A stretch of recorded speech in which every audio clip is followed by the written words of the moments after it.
Good evening. I'm guessing because we've already got chat that we're live.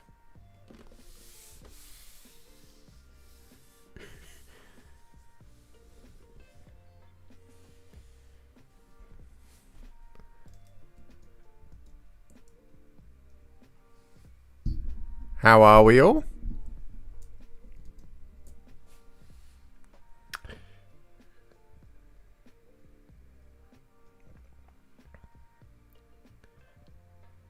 Hey Dazron. Good evening, Mr. Hipster, and congrats again on your achievement.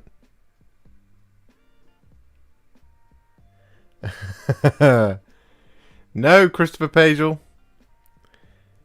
It's not clickbait. We're having a discussion tonight. We're talking about Warhammer 40,000. Because it's come up quite a few times, I think, on the streams, and it's come up quite a few times on previous things. We're also doing a live hobby hangout at the same time. We're talking about 40k and whether or not it needs to die. And when I say needs to die, I don't mean go away forever and ever. And we're going to be building some beast snagger orcs. Because I love 40k. Please do not get me wrong on that. Good evening, Mark. Good evening, Chewy. A 10k hello from me. Thank you, Daz. Hi, the OAG. Evening all. Congratulations again on the 10k, Josh. Thank you very much. Thanks for showing the box we all couldn't get. Well, this is part of it, I guess. Does 40k need to die? We are going to be building beast snagger orcs. These will all be available separately.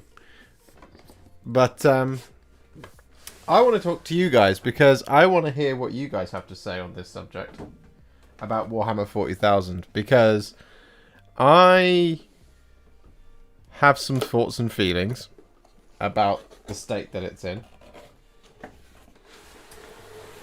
Not least to do with when you compare it with Age of Sigmar's model range.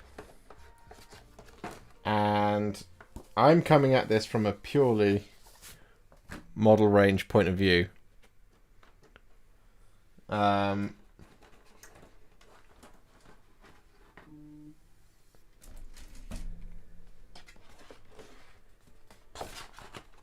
So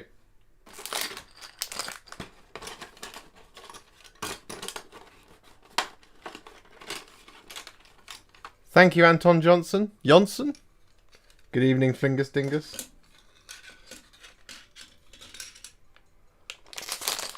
Oh, thank you very much, Tabletop Ready, with the super chat. That's amazing. Thank you very much. Congratulations on the 10k. Thank you very, very much. That's what we did yesterday. I'm making a racket. And that's an unbelievable achievement today. Thank you very much. I'm over the moon.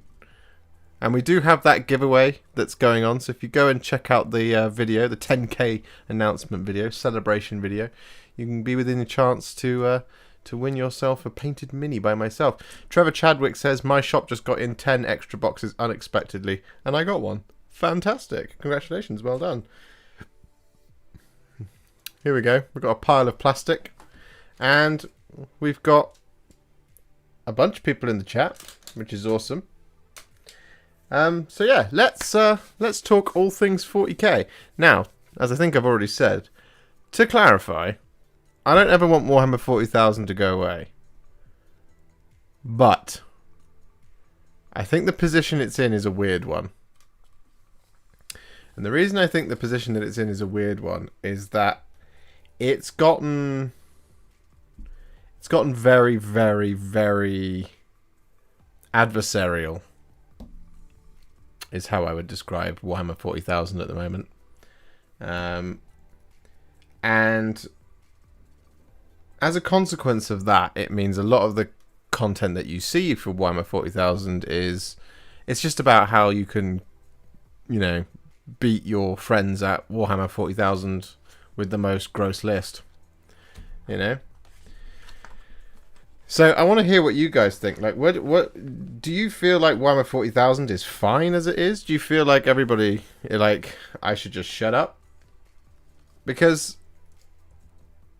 I don't know. I'm in a funny place with it. I'm in a real funny place with it. Because I look at the Age of Sigmar range and I just go, holy crap. Like, all of these releases are fantastic. And now, to be fair, with the orcs, with these beast snaggers, things like the kill rig, it's ridiculous. It's ridiculous, the kill rig. And it feels to me like this is a range that's taken a step forward. But I feel like for a lot of the stuff, it's kind of... I don't want to say stale, but I feel like Warhammer 40,000 has crashed up against the boundaries of its own universe, and now it's just folding in on itself. Primark says Adversarial is literally about unending war. No, I know exactly what you mean, but this is a funny one, isn't it? Because I've had a number of conversations with people who have gone for a casual pickup game where they've kind of met somebody online, or they're part of a gaming group, or they don't know everybody, or they just joined a gaming group or whatever, and they go for a pickup game of Warhammer 40,000, and they get there and they've brought their start collecting set and their Indomitus box or something, and the opponents put down 60 Skitarii.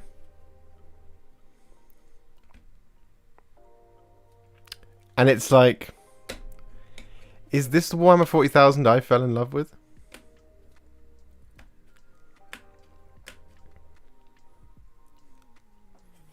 $40K became way more complex in 9th. I 100% agree. Is that a good thing or is that a bad thing? Because I think the advent of 8th edition meant it simplified, which was fantastic.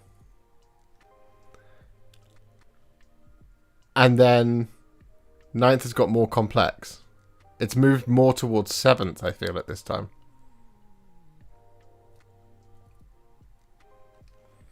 Here we go. We got that discussion going. This is great. Archaon says, hey all, I prefer fantasy versus 40k. Mikey's Wargaming says, kill rig rules or model? Model. I feel like the model draws a lot of, those advanced sculpting techniques that we're seeing happening a lot in the YouTube? Good lord. In the Age of Sigmar range. They have more to fix in 40k because this range exists since 20 years and the balancing exists since beginning of 8th edition. They have to clean up a lot of waste. Fuzzy Pickle says, yes, it does. 40k is overly complex and ridiculous with all the extra crap they expect you to remember and utilise at precise times compared to Sigmar. Why not? Says 9th edition is bloated. It's a side effect of the rules writers not having a clear direction. Think 7th edition, which was 3rd to 6th revised. They didn't know what to do with it, so reset it with 8th. So we're talking about rules really rather than models. Well, we're talking about all of it kind of as a thing, because as Reza has pointed out, the plot as well is a problem, I feel, in 40k, because it just doesn't go anywhere. What up, Atto? Dasman says, I'm of the fairly uninformed opinion that the rules have backed themselves into a corner. I feel like its focus on objectives and secondaries have pushed it into an unfun direction. Tabletop Ready says, it's all relative. Enjoy it how you want to. It's just a lot of content based on competitive play. The kind of people that like that have a lot of opinions. Other chill people just get on with it. And that I think is one of the things that is a very clear distinction between the two. But if you are a new starter and you use the internet, which all of us are, when you go to look at getting into Warhammer 40,000, the stuff you see is very hyper-competitive. Which is not to say that that's a bad thing, but it's the loudest voice and the most frequent voice. So is that right for Warhammer 40,000? Because I don't see that at all in Age of Sigmar. You got it a little bit, but you don't see it as the primary driver. AOS got love because of its newer. They put from the beginning more love into the army building. And as I said, Reza says, I would just love them to move the plot forward. And this is the other thing. Like, if you directly compare 40k and AOS, the plot moves forward in these massive striding things in Age of Sigmar, Whereas in 40k, they just go, we'll take that stalemate and we'll put that there instead. Looking at recent releases, most are fantastic. 1K, Thousand Suns, GSC, Death Guard, Sisters, Primaris, Primarchs, New Yorks. I don't think there's much wrong with the model range. The story, on the other hand, yeah. So there's nothing wrong with the model range, but when you compare things like, you know, the Skitarii Marshal to, and it's a really unfair kind of comparison, but if you compare things like the Skitarii Marshal to, I don't know, something like Croak or whatever. I mean, it's hard to find a direct comparison because, you know, one has gods and all this striding the battlefield and the other doesn't. But if and I think part of the great thing about the kind of, although, and I will caveat this, that the transfer from Warhammer Fantasy Battles to Age of Sigmar was not handled well. But when they did it, they were able to kill it off, start again, and now they're in the position that they're in, if you see what I mean.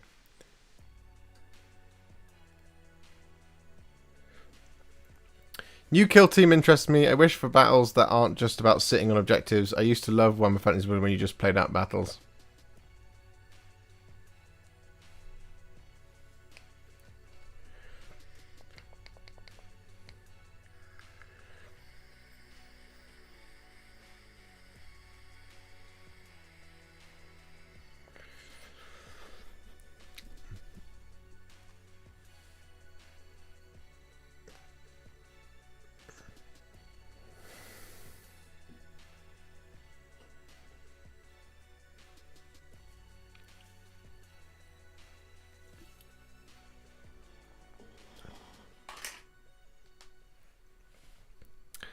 Here we go. So, I think if they screw the pooch with Octarius, it'll be telling as to the level of ideas they've currently got. Well, fair enough.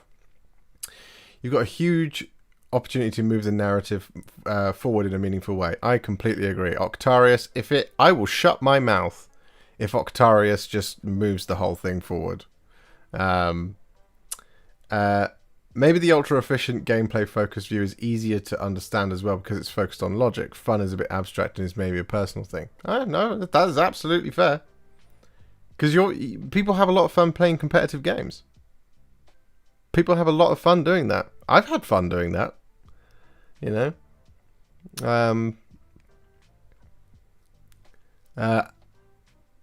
Tabletop Ready says, I do agree with you. That's why it's important for our channels to build those communities for people who don't want that content. Give them a choice and spread the love. I completely agree.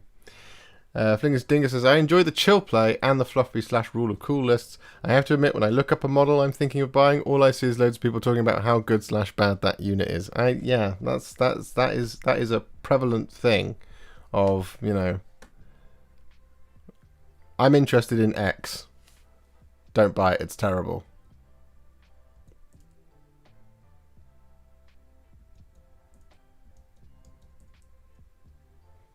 I see that quite a lot. Mega War or Mega Biomass. Oh yeah, that's all on the cards for Octarius. Except for Stormcast, they have less units to balance in AOS, and from the beginning they have a clear target to win a game.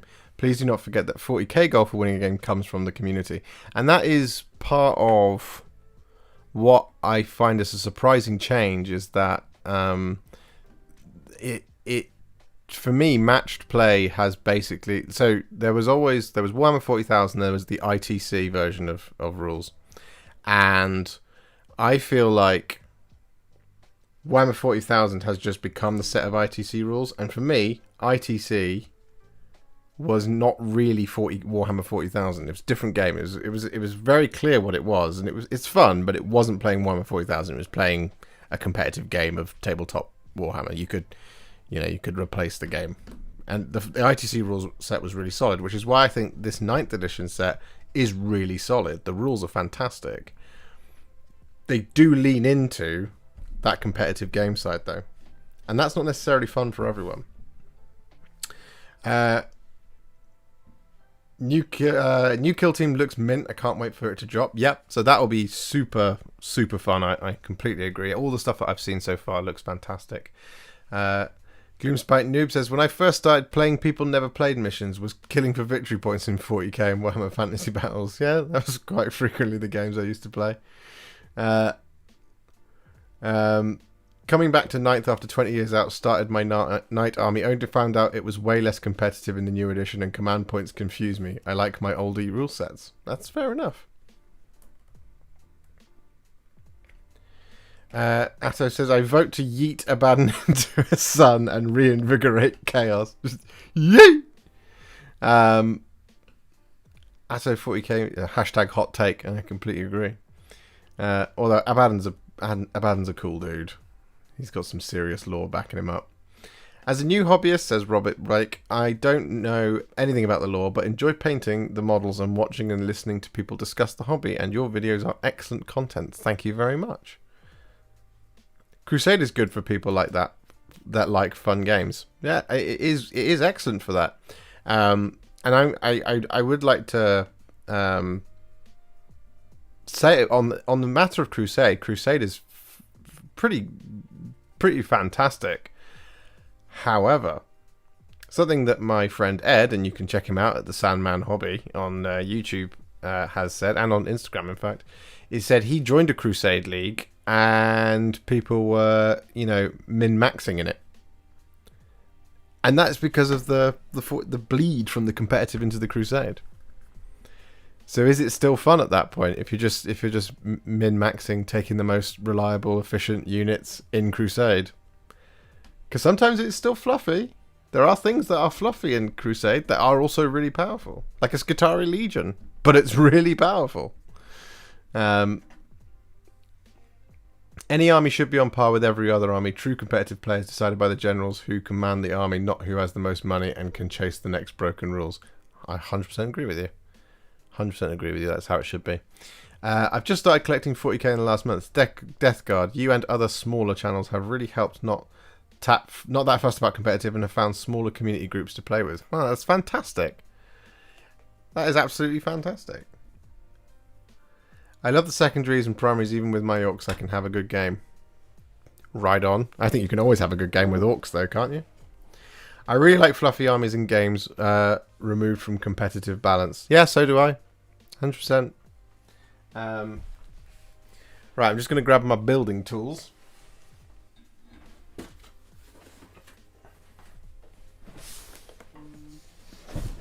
This box isn't all building tools.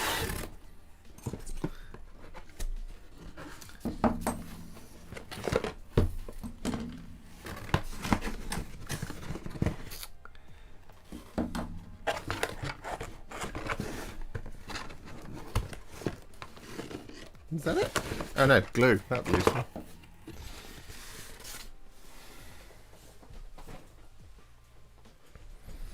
Yes, sorry, Anton. I really like fluffy armies and games too. And as a thing, I got into a huge argument with an old friend of mine when he presented me with a fluffy Blood Angels list, and he said I want to cleave as close as possible to the narrative. And I was like, oh, that's fantastic, that's great. And he went, yeah. And he went, there's 30 Sanguinary Guard. I went, well, there's only 25. In the story, there are only 25, plus the Exalted Herald of Sanguinius, who leads them. And 30 Sanguinary Guard was strong in 8th, but it's not fluffy. Fluffy's 25. I really like. Christopher says, I play since 2nd edition rules wise. The 9th edition rules are pretty good, and game design is so good at the moment, but it is more for people who love to go deep into a game. Danger for them is to lose the casual. Yeah. I think that probably sums it up, is that they're in danger of losing the casual player. Reza says, I don't agree about game complete balance. Look at every video game ever. It makes us as players adapt and improve. They need to patch the game more regularly to make the broken stuff go away. And I think that is a very excellent point, because I think in this world of hot fixes and hot patches and all this kind of thing. And if we use, I guess, the last 6 to 7 months or so of Warzone, Call of Duty Warzone as an example, they've gotten a lot better at patching stuff rather than waiting for the sort of mid-season update and then the next season update. But when you look at things like, in fact, Rich, you probably know this better than me, but like not League of Legends. League of Legends, I think, patches quite regularly, but things like MMOs in general will patch out problems pretty quickly as soon as they find them, because the whole thing is based on the code, right? And if the code's broken, they have to patch it. And if 40k is moving towards a more esports style, which it feels like it is because it's more competitive, it needs to be patched very regularly. And so that means a greater frequency of FAQs. And when you have a greater frequency of FAQs, you start to lose the more casual player, because why? But then does the casual player need the FAQ because they're just playing it for fun anyway? Or just playing it casually anyway, if you see what I mean. Awesome Josh 94. Great name. I feel like they're trying to make the main game competitive and trying to make casual players play Crusade, but they're doing a bad job advertising Crusade. It just sounds unappealing to me. If you're saying that they're not if they're doing a bad job of advertising Crusade, that kind of says it all, I think, a little bit. I'm not into 40k. Balance is something to aspire to, says Rez. Pascal says, I'm not into 40k except for Space Hulk 30 years ago. I do plan to pick up Kill Team 2 though. Yeah, and Kill Team 2 does look so good. I've played competitive games at a high level and no game will ever be balanced. Yes, you have. And you are an excellent player of the game, Richard. Mikey's Wargaming says, it will never be completely balanced unless everyone uses the same army. Yeah, or you play something like, I think it's War Machine. That's completely balanced, but it's just the same army with different colours. So I returned to 40k last year and have spent much of the last 20 years playing online games, MMOs, etc. There are two big things I've noticed. Sorry. JRP23 says, what is your opinion about the new AIS dragons? I love them! I think they're fantastic! I love them so much. Chewy says, number one, GW have next to no community interaction. This was surprising to me. Even the most closed development team for an online game has some form of interaction, but GW are just doing what they want. Fair enough. Which is their prerogative, but I feel it would help even if they just took the time to talk about why they're doing things as they do. Which I think is a fair point. Like, why was that the choice? Rather than just, FAQ in it or whatever. Maybe why was it decided this way? Maybe it's a good idea. Here's an idea to allow GW to hotfix rules. Get rid of actual books. Go digital with a sub that allows for free updates and fixes on the fly. And that is one I hear quite often. Particularly if the game is going to require that much kind of support in something as complex as Warhammer 40,000 with so many rules and books and stuff. Still selling the books does mean that you are you're kind of tied in, aren't you?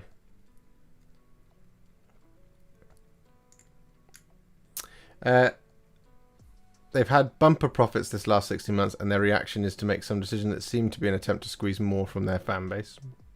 I can understand that I can understand that perception, absolutely, definitely.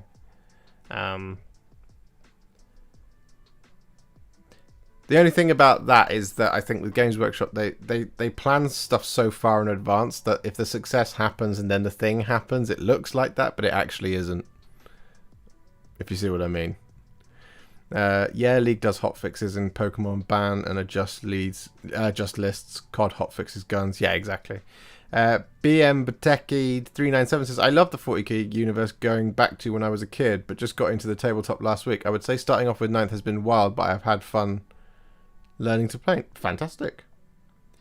Please do not compare computer game with tabletop. No, and that's a fair thing. That's a fair request. It's one of those things, like, it's one of the closest things to kind of look to inspiration, particularly in something of this size, in terms of Warhammer 40,000, I think, because it's massive, right?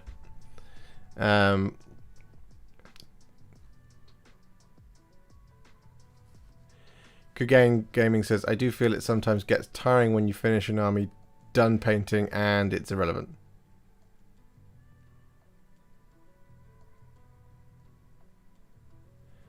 Yeah, and that happens if the competitive game is the scene. AOS did a good season job surrounded by beasts. Match play rules about this lore, and now minis like dragons, etc. is going on the same road. Yeah, that's fair. Right, let's do some hobby. We'll keep talking, but let's do some hobby. What shall I build, everybody? Shall I build Zogrod Wartsnagger? Shall I build some boys? Shall I build some a knob on Smasher Squig? Squig Hog boys. And that's your options. Which ones? Which one shall we do? I'm inclined to do a character. I love a character.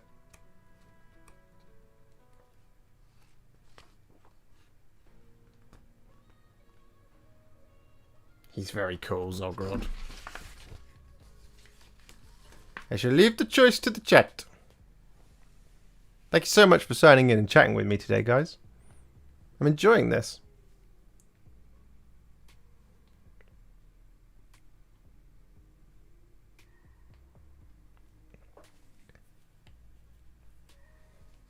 Would it be cool if 40k had a narrative ending event so it could relaunch? That's something to ponder.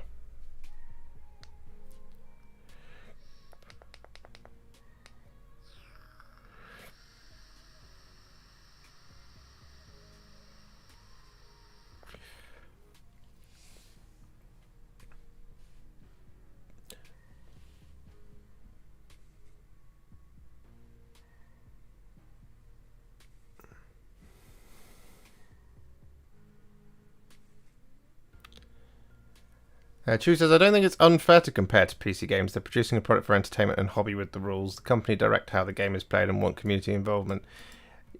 Yeah, it's a funny one, isn't it? It's not unfair to compare it, and it's at the same time it can be unfair to compare the two of games and tabletop, computer games and tabletop. Like it's a close reference point, but it's also totally different. But I think in terms of the size of the product that they're doing, there's more similarities there than there aren't.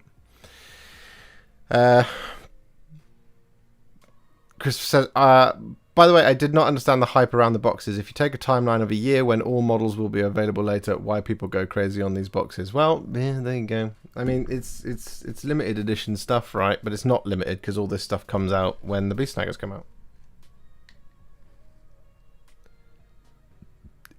Kong says, everyone dies, squats crawl out of their holes and become the only playable faction. Well, that would be a hell of a narrative end, wouldn't it? We've got 2 votes. Rez says knob on Squug. And Atto says some boys.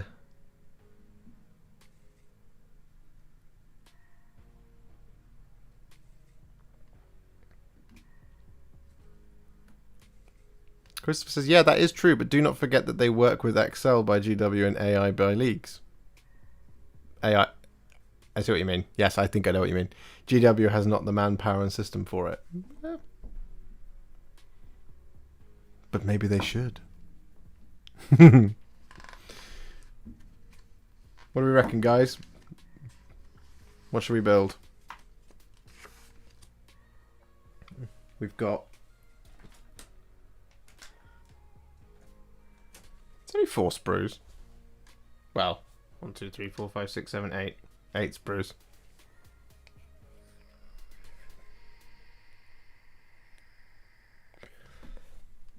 I'll have a cheeky sip of water today. Smash a squig. That's two votes for the squig.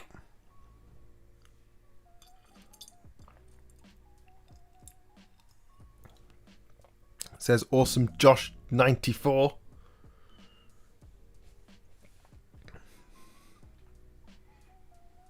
Bomb Squig. Oh, where's he? Did I miss him in the? Oh, there's a 25mm base. Of course there is. Where's the Bomb Squig? Where are you, Bomb Squiggy? Aha, there you are. He does have his own base. Okay, we'll add the bomb squig to the list of things to build.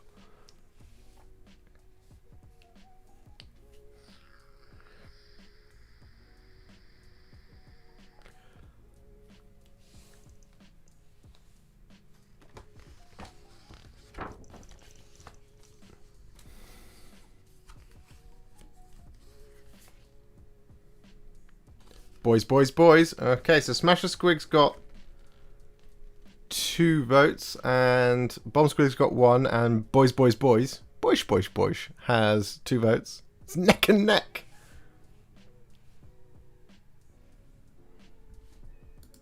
You decide, team.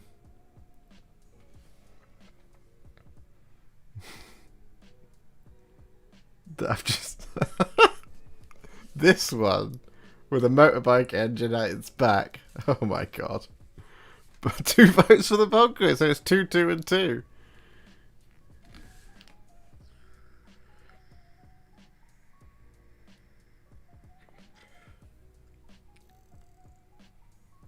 All right, next vote decides it.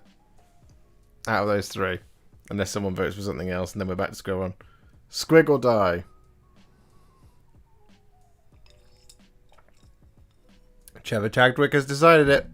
We'll do the squig first, the bomb squig first. Right, where is he? That is not on that sprue. That is Zogrob.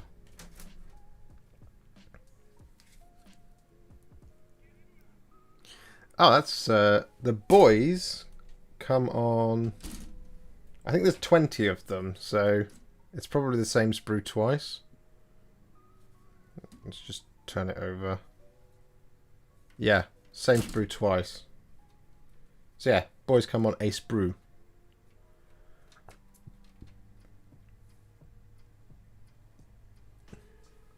Okay.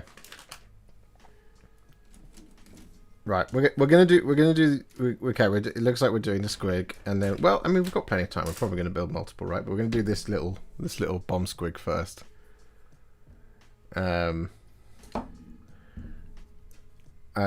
So I need to find the pieces. This is always my favourite part of doing this.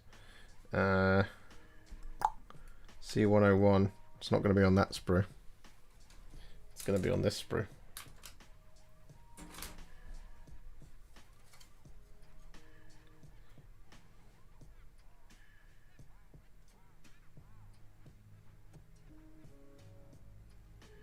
There's 104. Right, we found one of the pieces. We're in the right We're in the right area. Oh, it's C102 and C103 first. Okay, it's these ones here. We don't want to use those. We want to use these.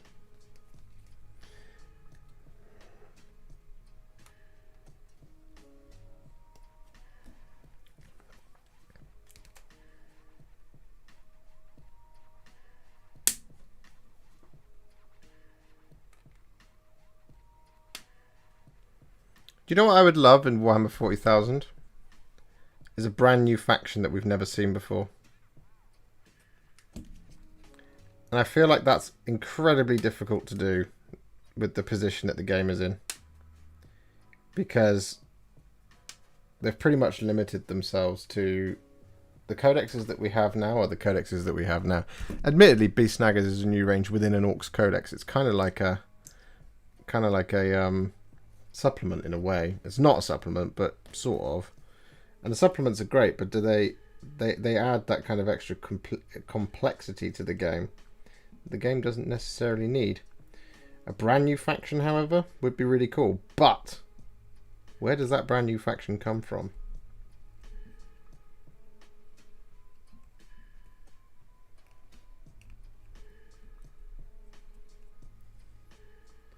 You know, Age of Sigmar had that again with its revival. With its instatement, Age of Sigmar had the ability to go right. Well, we've got these limitless realms. We can just find stuff when we need it. So if someone has an idea, we'll make it. Now, 40k could potentially do that, but I think the outcry would be, well, where have they been for the last 40,000 years? You know?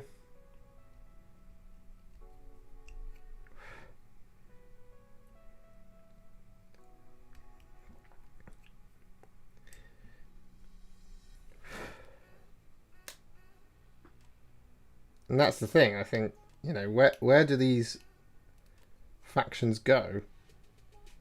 Once all of your...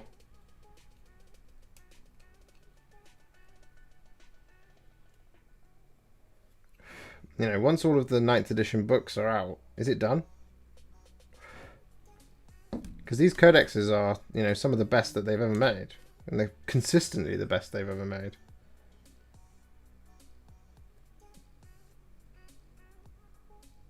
Surely they reach a limit.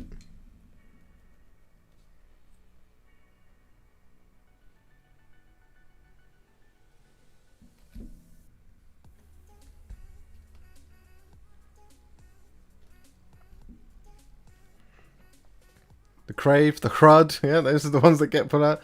They could pull some mad stuff out of the Halo stars. They could.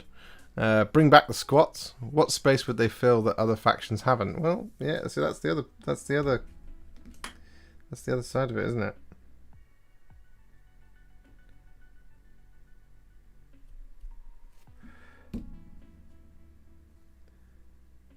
Because, you know, I'm constantly delighted in Age of Sigmar when a new faction comes out. Like,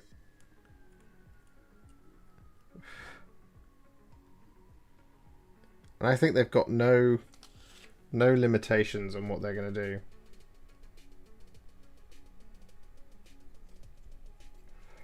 It's just whatever crazy, insane ideas they have for Age of Sigmar will just get made into models and races and playable factions.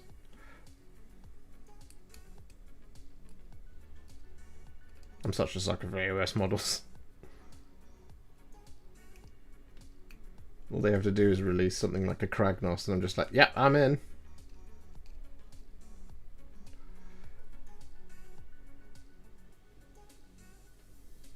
There we go.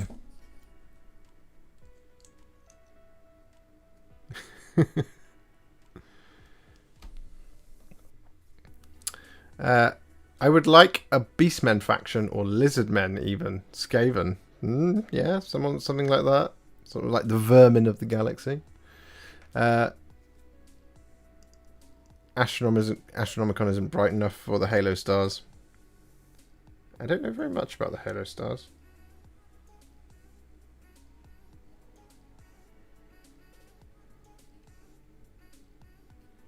Tell me more about the Halo stars. Well, if there is anything.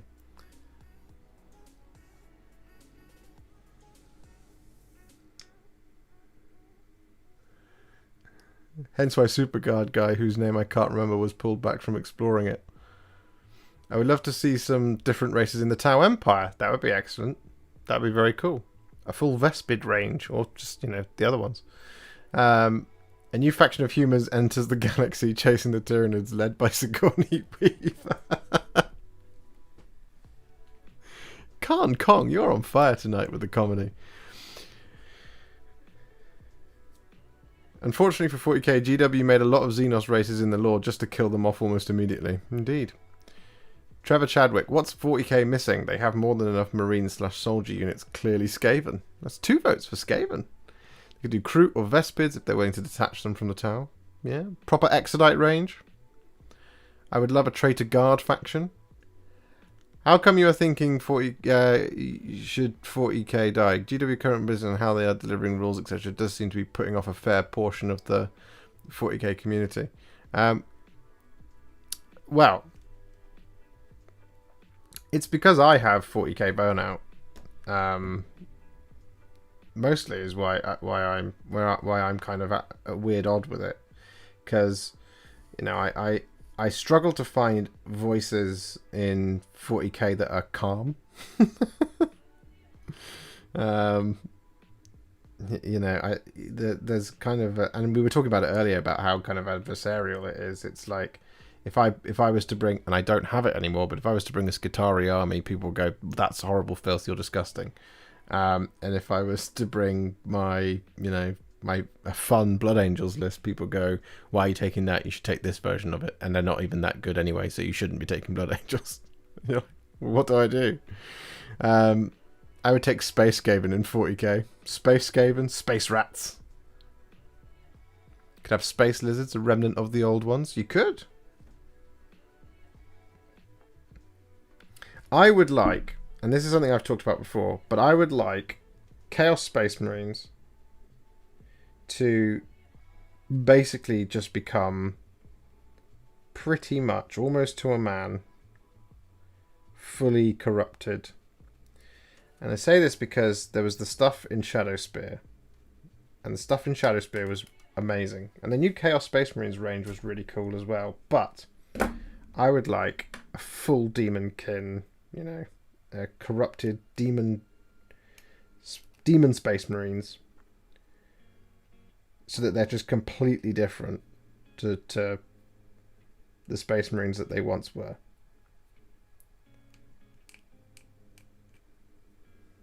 Something I would love to see is what I would, you know.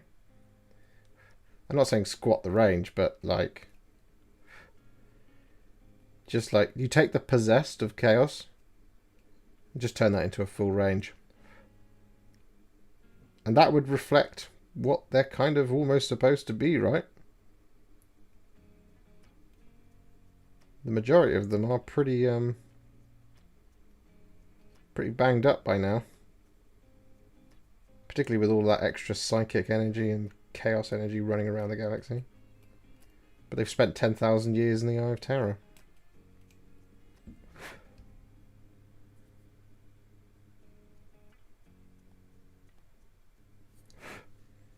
Which I know time is relevant, but in 40k, in the warp, in the Eye of Terror, but be really nice to see that, I think, for me. But this is what we're talking about. We're talking about, you know, I think most of the ideas that we will have tonight about, you know, new races that we could see in Warhammer 40,000 would just be expansions of existing rages, you know, filling in the gaps. But it's technically not new. It is new, but it's technically not. Yeah. Let me just clip this last piece off for this little guy, and then I will catch up with the chat.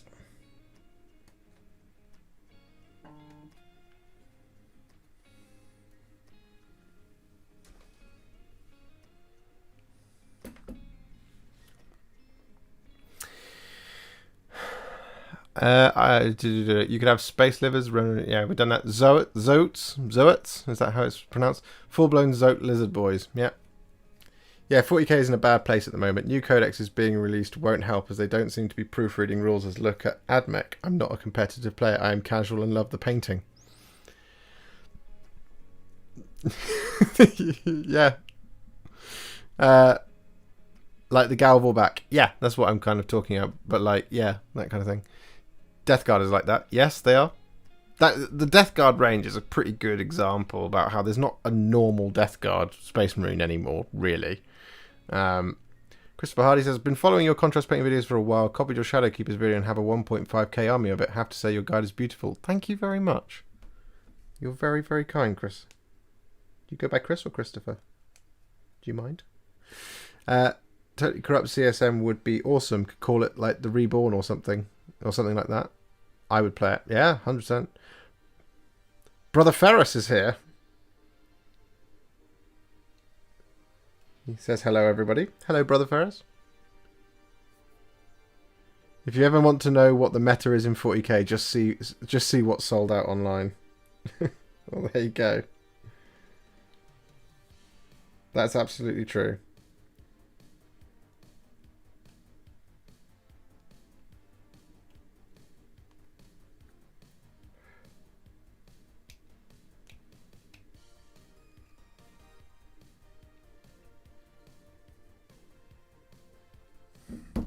And should it be that way? I don't think it should. Where does this go? Oh, just like that. That was easy. Ah! Nearly dropped it.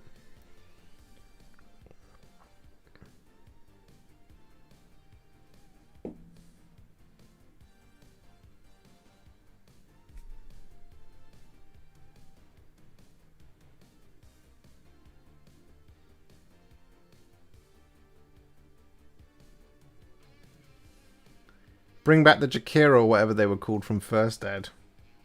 What were they? I don't recognise that. Here we go.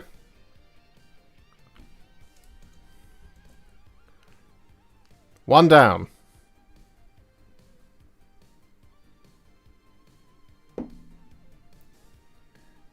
Should I stick him on the big oval base?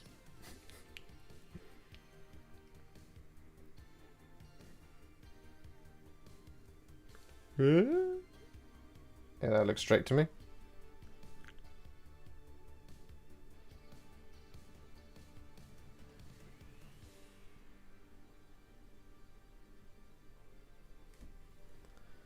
That's definitely not glued.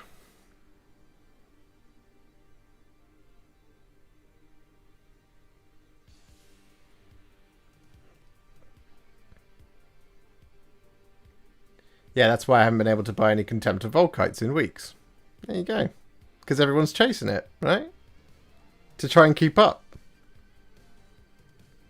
How would you put together a league or tournament that would reward non-competitive play? Well, that is an excellent question, Tabletop Ready. And if he's here, I don't know if he is, but anybody who's ever played in the Fun and Fluff tournaments will know that is an event that is heavily rewards non-competitive play. And basically what they do is it's a 1500 point format. You have single detachment. You can take one of everything excluding troops. There's a restriction on how many armor saves of value you can have for those troops. So like you can't just like go, oh well, I'll just take like 60 intercessors. No, there's a restriction on that. And then for each of them you can like duplicate certain things that are quite fluffy for the army. This was the last Fun and Fluff LWG event that I played at. So like as a Blood Angels player, I could take more than one unit of Assault Marines. It's very fluffy. It's those kinds of things that works, and so that kind of initially starts in the list build. Then when you play the game, the Fun and Fluff score is you're marked on how fun the game was and how fluffy the army was that was presented before you, this, that, and the other, and all that kind of stuff. And that is as important, if not more so, than your actual game results. So I would weight it that way. I'd almost make it, the result of your match counts for like 40% of your points. The fun and the fluff counts for 30 and 30.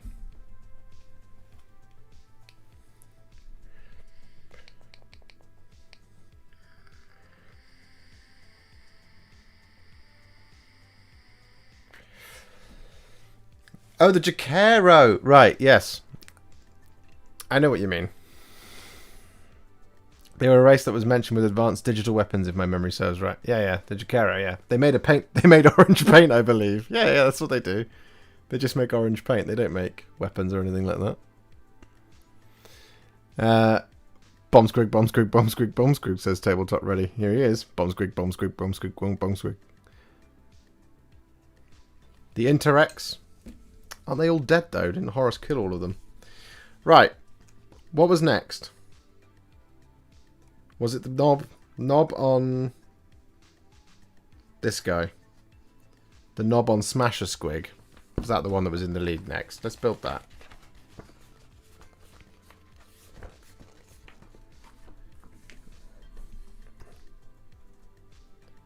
Is it going to be on this? Yes. Yes, it is. That's what we started with. C72.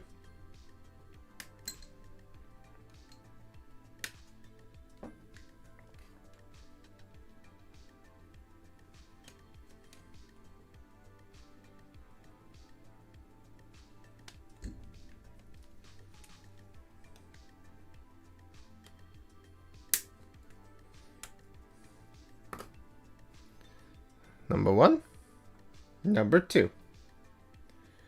C73.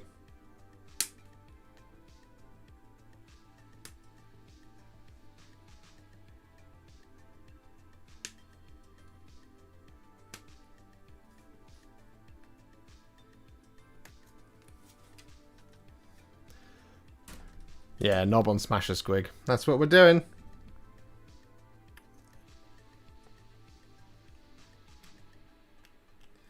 Hope you're enjoying this hangout. I am. I'm enjoying it immensely. I enjoy them all. And thank you for tuning in.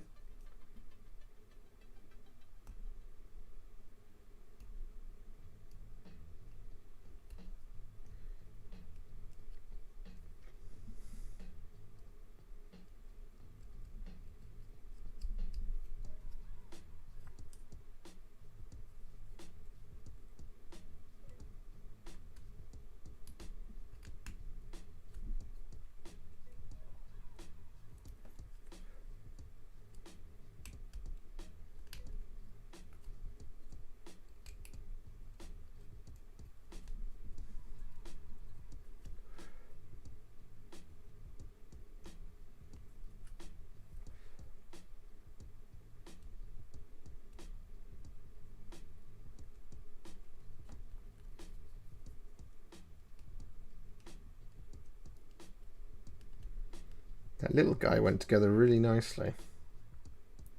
So let's see if it's the same deal for the big guy.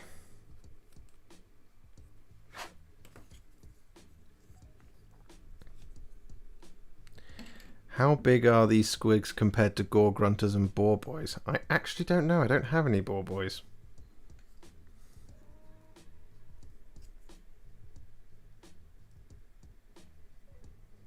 Indeed, Atto. The next tale of many Warhipsters. Chapter 3. Chapter 2 is recorded and in the books. I'm just waiting for one little voice message. Because there was a technical issue.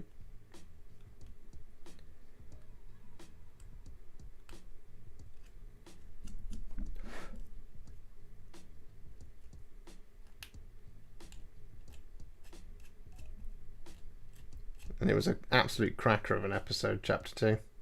I can't wait for you guys to see it. I'm hoping to put it out tomorrow. And my phone apparently agrees.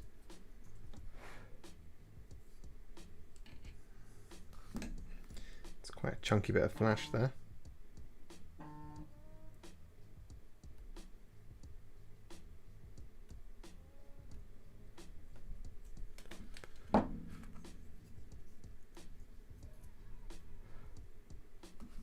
That's quite a chunky bit of flash there as well.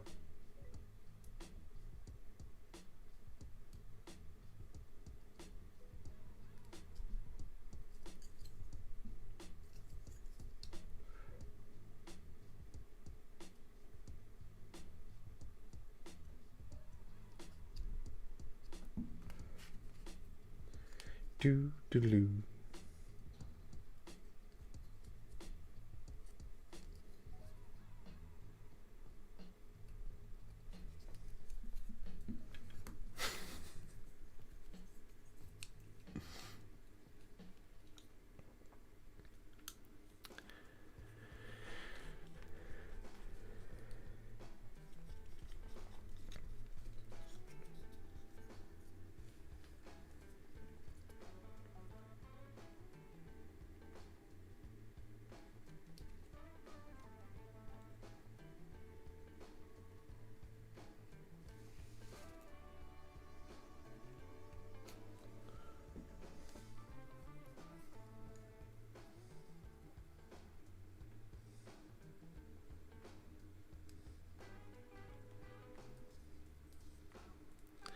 Are you able to turn up the music? I can.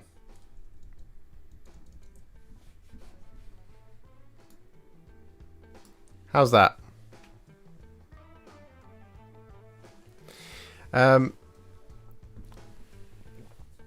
It's a good hangout and a good reminder to get cracking. Yep, we've already read that. Got my Sisters of Silence out for this round. Ooh, very nice, Sisters of Silence.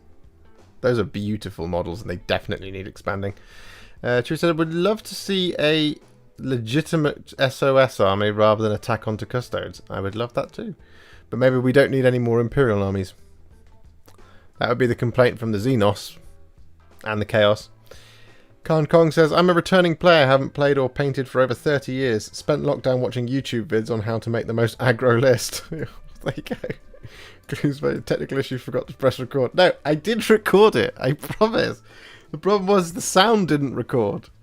So the main bit where we look at all the pictures and all that kind of stuff and get all excited about all that kind of stuff is perfect. But the intro and the outro just didn't record the sound. I cannot figure out for the life of me. I've looked at the setup, it was all fine, it just didn't do it. Anyway, I played my first game with very experienced tournament guys who made me realise it's all about having fun with an army you enjoy. It was a better learning experience than all those meta vids.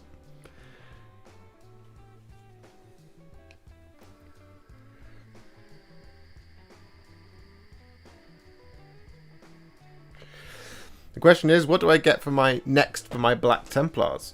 This Dingus. Assault Terminators, Redemptor Dreadnought, or a Chaplain on Bike. If I had the money, I'd get them all at once. Well, Flingus.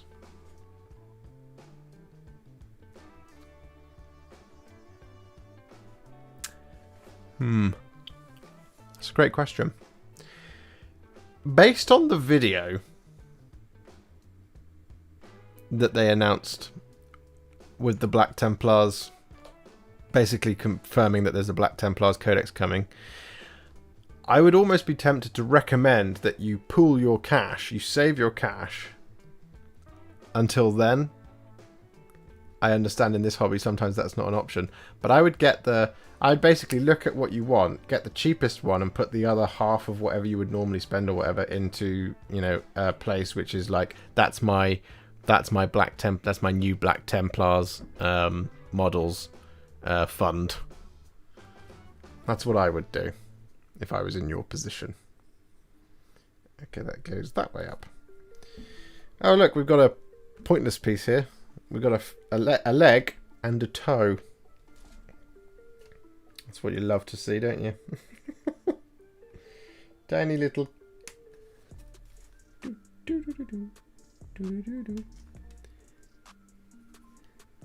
Is the music loud enough for you now, Tabletop Ready? I can turn it up a little bit more, I think, if needs be. C75, C74. Where are you, 74?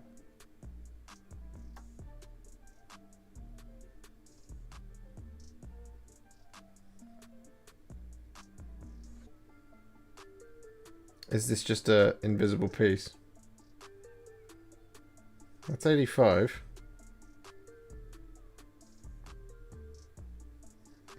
Where is it? Can you guys spot it?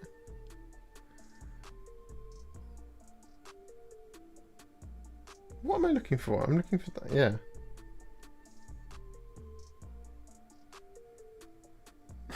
Aha! What's it doing over there? Looking in the wrong place, as is always the way.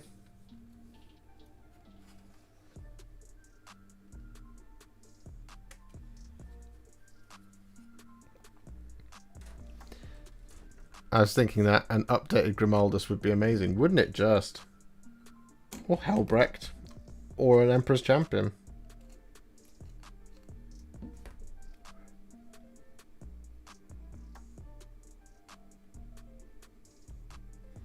It stands to reason that they'll get at least 1 or 2 characters. Would be what I would assume. But then again, they do also have the Sword Brethren. There's a unique unit, so that could also be happening. And there's also the, is it Crusader squads where they mix and match? So there'll probably be rules for that, maybe.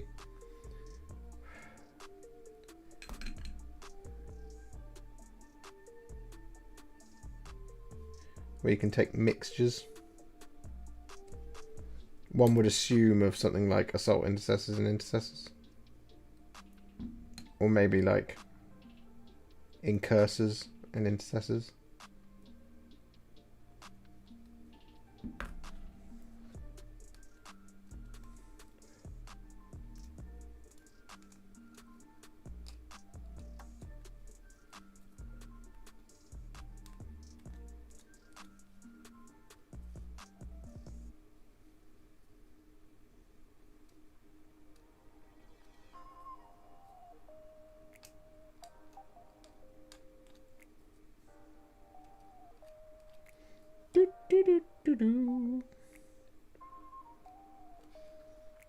I think it's going to be Assault in Terminators. They look cool, and I'll try and wait for the other releases.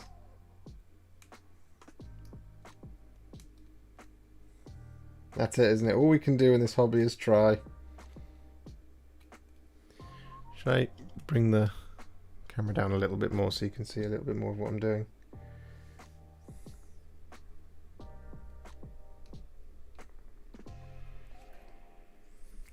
Do do do do do.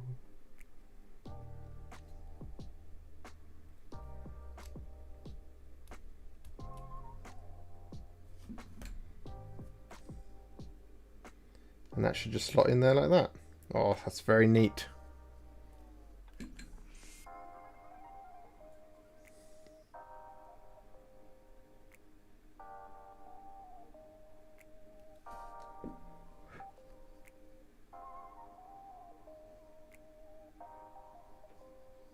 Oh, look at that.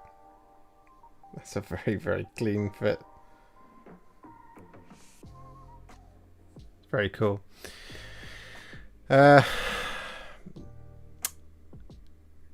Chewie can't hear any action. You should. Can you hear the music now, Chewie? From what I've heard on the wire, we're getting an updated Helbrecht, Grimaldus, and Emperor's Champion. I remember when you didn't get instructions. Yeah, music is cool now. Thank you. No worries. And I'm a complete Black Templar fanboy and willing to believe pretty much anything about them. So take that with a pinch of salt. Rumour is that the Black Templar characters are getting the Primaris treatment. The rumour was given to Valrak by Alferis. By Alferis himself. Oh, he's active beyond the grave and in the future. Crusade squads need a refresh. They certainly do. Flinger Stingers, I think it's going to be Assault Terminators. They're cool, and I'll try. Yeah, we've already been that. We've already read that one out. Right, now this apparently just goes in there like that. Oh, so it does. Again, that's a very clean fit. So we'll put some glue along that edge. Put it down there as well. Just wipe off the excess very quickly if there is any.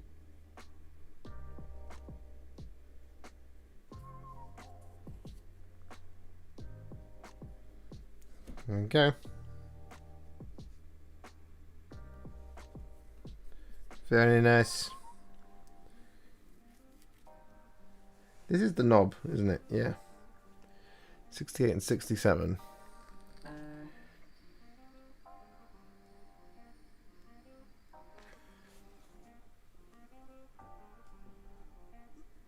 See what that racket on my phone is all about.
Sorry about that.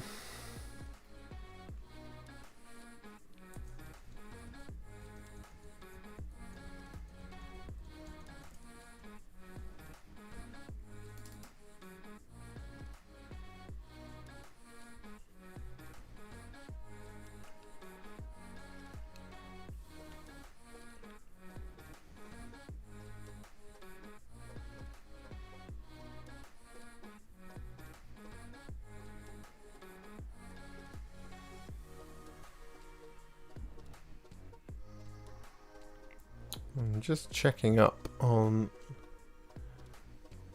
something I'd forgotten to do.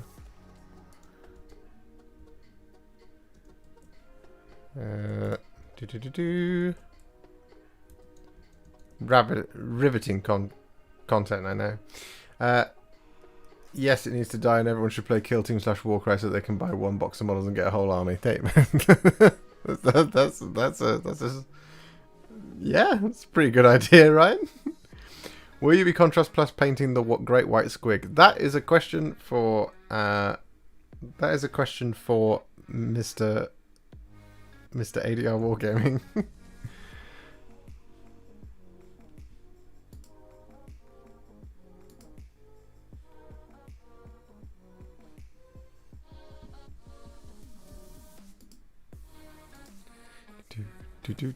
do.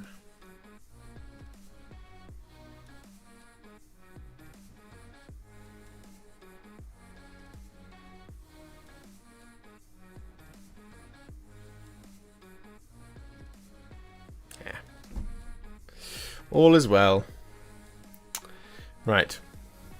Back to it.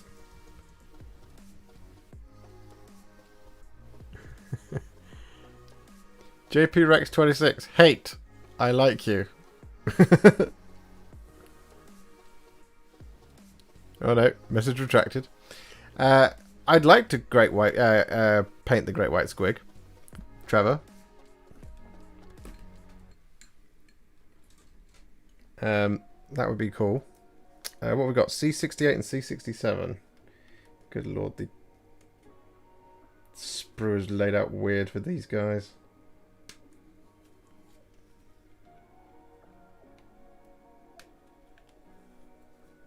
I like your contrast tutorials. Oh, thank you very much, buddy.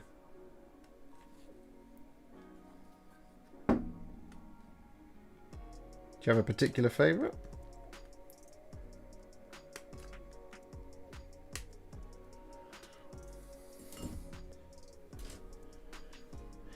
Well, I've put this one together, Orc Underpants.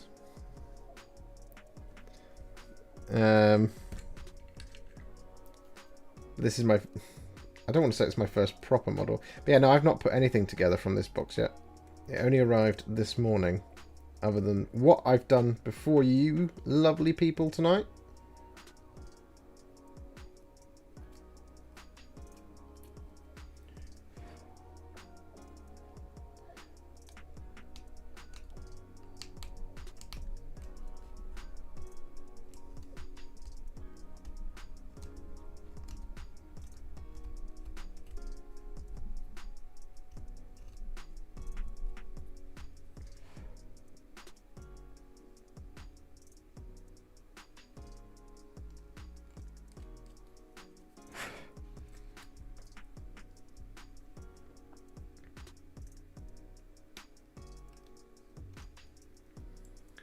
How I can do a colour skin space wolf.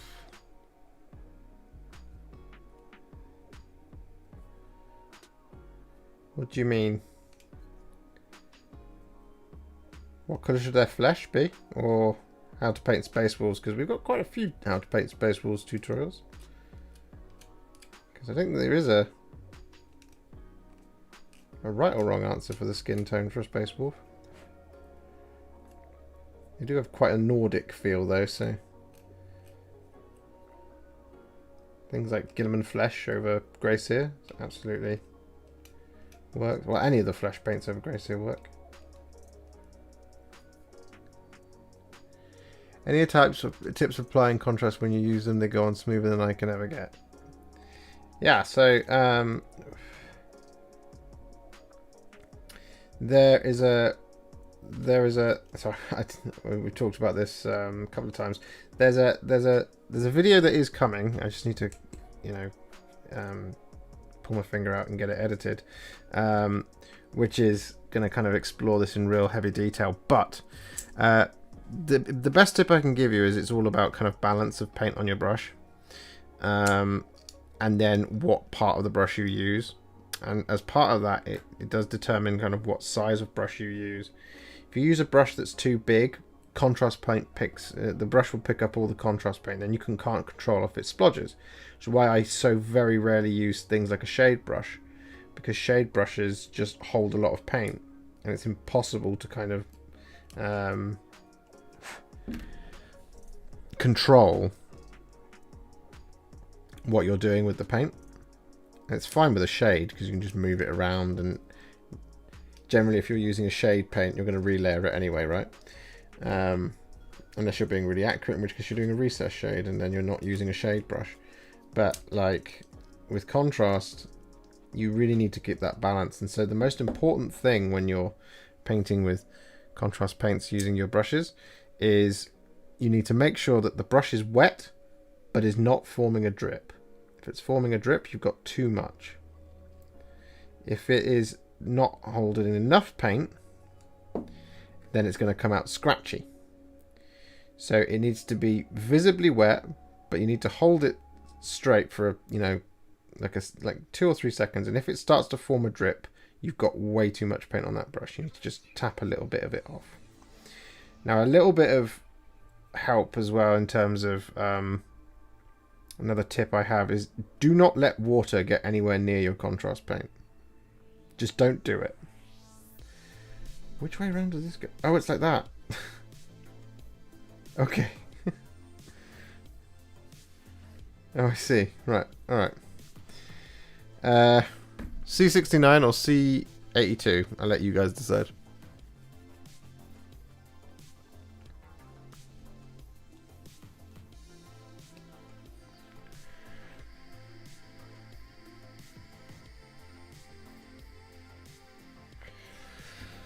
Does that all make sense, Roderick? There's a Telemon in the Forge World store. Well, you best buy it, Ryan. You've been waiting for that for ages. I don't know how to do the Space Wolf colour because I use the Fang and I see so blue. And I try Palette and Space Wolf, but I don't know. Don't know how to paint faces. Yeah, I think... C69 has the little studs on it, whereas C82 has the teeth on it. I'll bring the thing a little closer so you guys can see it.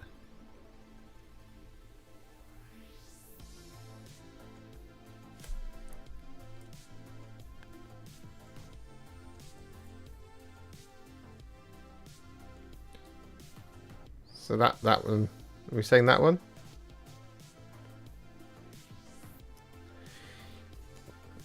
Think of the last thing I would say, Roderick, is if you use it to glide across the surface rather than stroke across the surface. So, like, what's the best way of demonstrating this now? If I've got a brush nearby, that would be useful. Yeah, I do have a brush.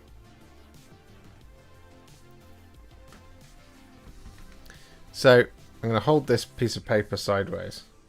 No, actually, I'm going to do it on this. I'm going to do it on this base. C82. Yeah. Okay, so when you're going, so this is a shade brush, but this is like bumper version of what I'm demonstrating. So when you get your paint on your brush, if that's your surface, what you want to do is you want to stick to the tip of the brush and move across it like this. You just want to glide across the surface like that. You don't want to see much bend in the brush.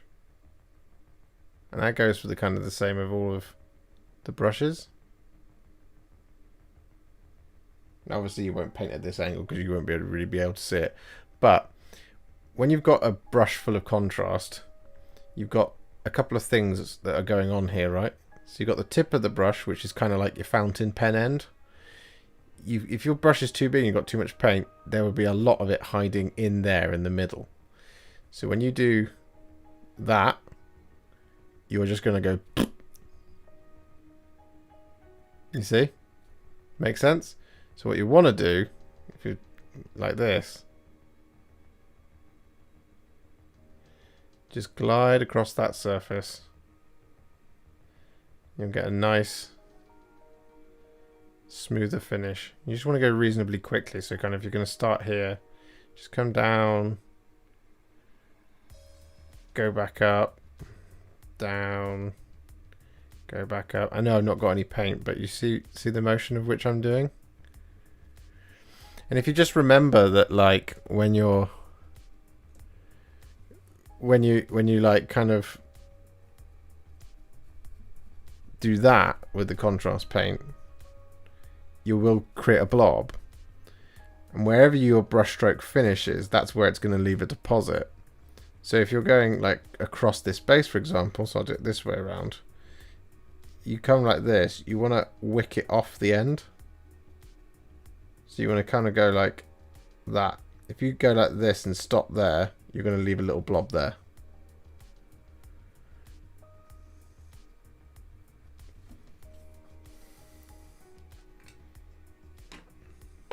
Hope that helpful. Studs hurt more. But we're going for C82.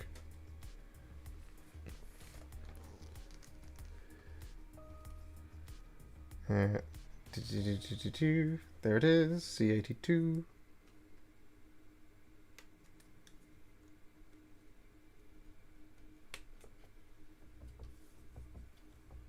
Do do do do do do do do do do.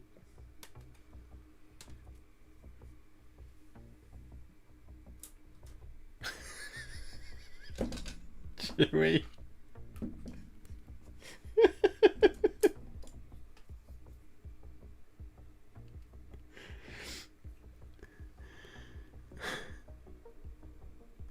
There's the music I had. Find my right ear, but it only had the left in and no music from it. Only had one insert looked like I was paying attention to the wife. I guess she's right. My lovemaking can be kinda impersonal.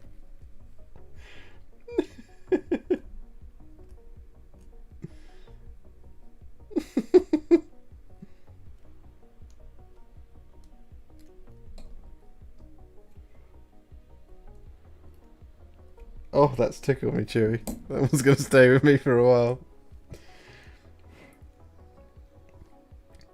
Right, here's his face. So that goes on like that, right? Yeah, it's like a little hat.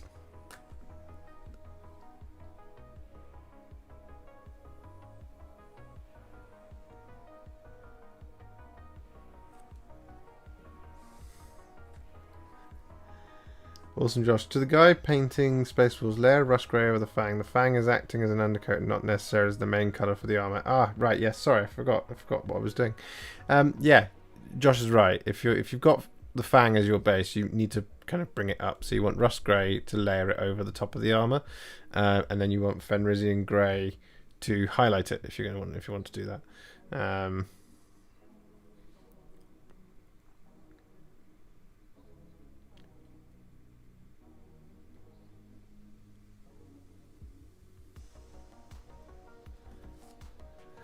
Hey, I ain't missing the stream. Well, you're one of my biggest fans. Alright, what have we got here? C86. Time gone 9:20. Time flies when you're having the best fun, right? Okay, well we've got C87 as well, so we'll just clipper that out because that's his where his foot goes. This will be one of those times when building your Warhammer minis that it's important to look and see whether assembling them to the base is going to be an absolute nightmare, which it looks like it might be. Do we reckon that small piece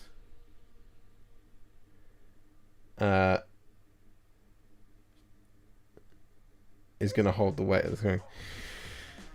So Warhammer needs to die. Wouldn't you lose your income, Warhipster? I would. Now what I'm saying with this is that it doesn't need to go away entirely, but does 40k need to die and be reborn?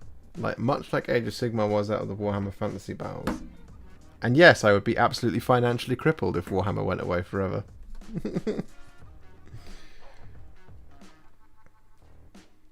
This is how I make my living. I do this full time. It is the dream. And I do this because I have the wonderful support of so many of you. With all of my wonderful Patreons, the super chats and all that kind of thing. Badges on Instagram. It's just the support is overwhelming at times, and it really is amazing.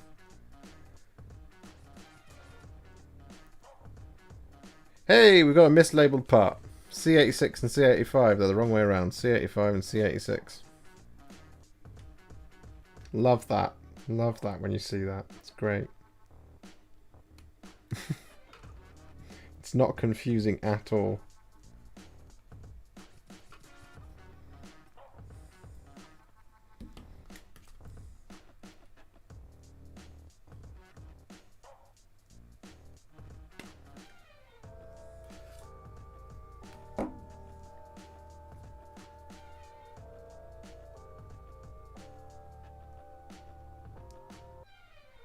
Oh, this is a...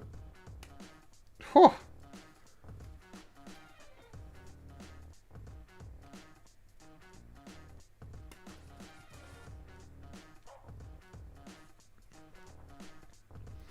To be honest, Warhammer doesn't need to die. No, it does not. GW needs to do a complete reshift on their business model, though. How so, Ben? Tell me what you mean. Are we going to get a Grimdark tutorial with contrast paints? We can do that if you want. Something really dark and gritty and gross. What kind of thing would you like?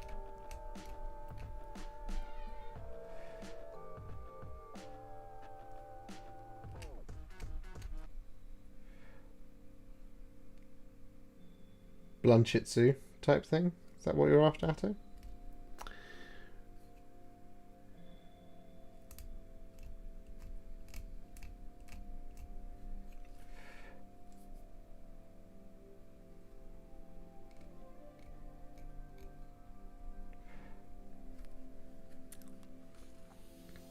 Are we going to get a... wonder if GW ever considers ease of painting when designing models. I think they do for the... for like the getting started ranges.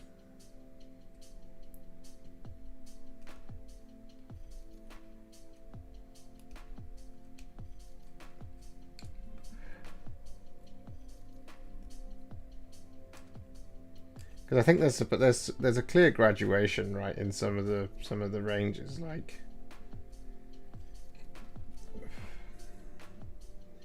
if you look at the idea that if someone buys, let's say, the Warhammer 40k starter set, the Command Edition, if you start with all the troops and work your way up to the HQ, by that point you've gotten used to it. Then you have the next step stuff, which is slightly more complicated. So stuff like the you know, the what's it called, the ATV and all that kind of thing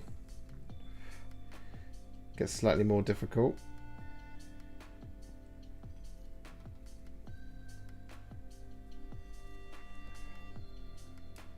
I think in other ranges they don't.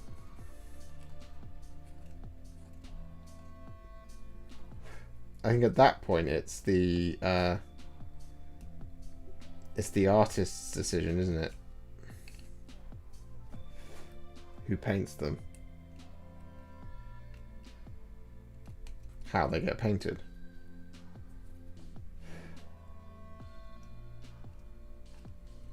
And they'll take, you know, cues from, you know, lore and stuff like that, presumably. Like,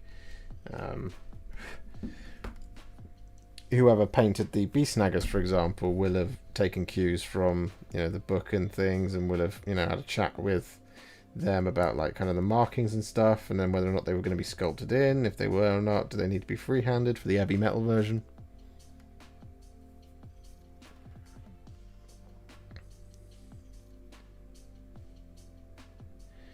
So what you're saying is 40k needs to go full red wedding. Well, yeah, I don't think that's beyond the realms of possibility.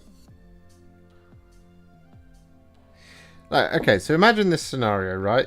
Chaos wins. They get there. Emperor is dead. But it doesn't have the intended effect that they think it will, because upon releasing the Emperor from his imprisonment, he ascends to godhood, and thus the galaxy is forever changed.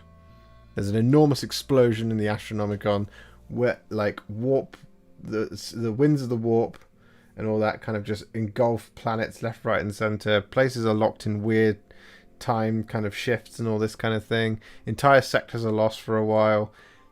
A bunch of things survive, as they absolutely did after the long night, but a bunch of stuff also doesn't.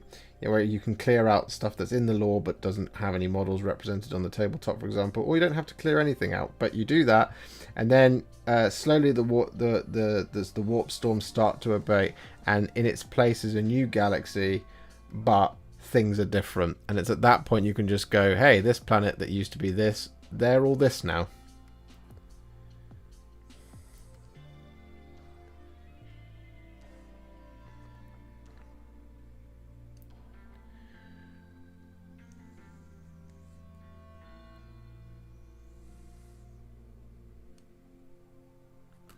So a reboot. Yeah, that's kind of what I'm going to think. Once all the Primarchs are released. But in this universe, do you need all the Primarchs? Because once all the Primarchs are released, that's it. It's game over. Because a bunch of them say, I'll come back when everyone's dead.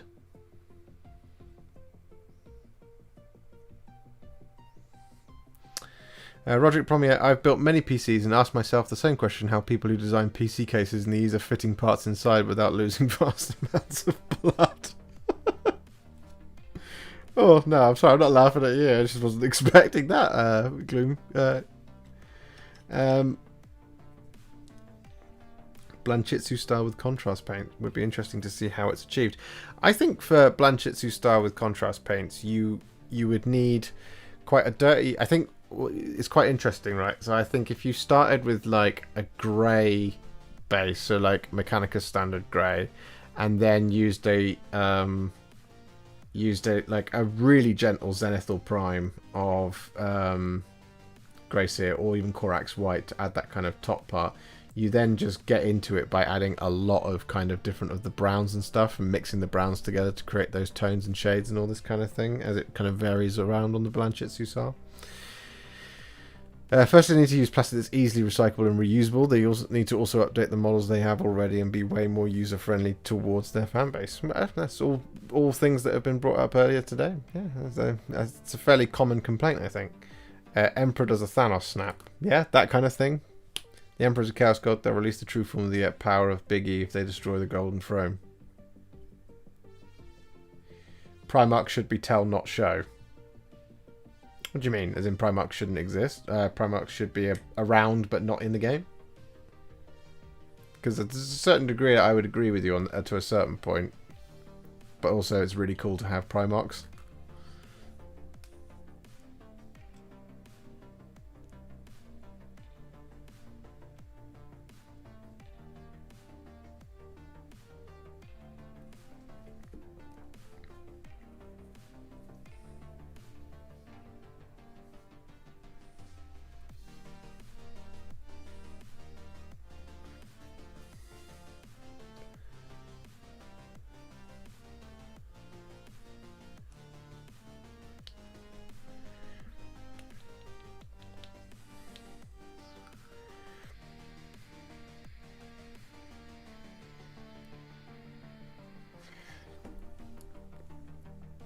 But just imagine an event of that size occurring in 40k. And that's 40k dying, but being reborn with something else. And I think maybe it's time. That's just my 2 cents. They didn't handle it well when they moved Warhammer Fantasy Battles to Age of Sigmar. They did not do it right. But I think they might have learned their lessons from that, and they could do it well this time. Potentially. Maybe.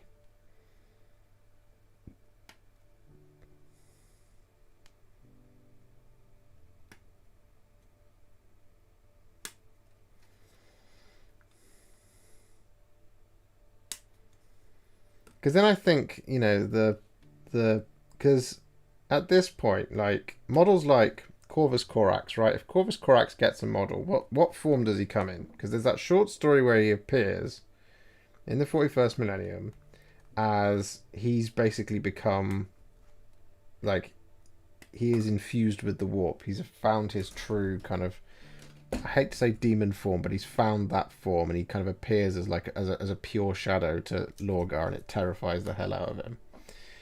Now, if that model comes onto the tabletop, does that fit with the Space Marine range? as it is? Does that fit with intercessors? I would argue not. Does that fit with the, you know, with the rest of the game? I would argue that no, it doesn't. Because you don't see...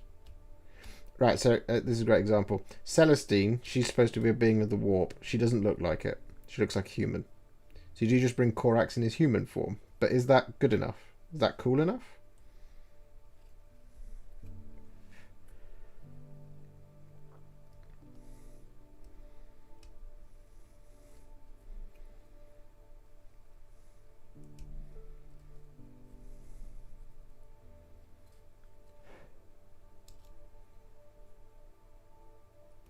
What if all of the kind of traitorous, no, the loyalist Primarchs that are remaining come back, but in like angelic form? In a new version of Age of Sigmar, where everyone, not Age of Sigmar, 40k, where everyone died. Well, not everyone died, but you know, just like that kind of mammoth event happened. What if that happened? How much would that move the game forward?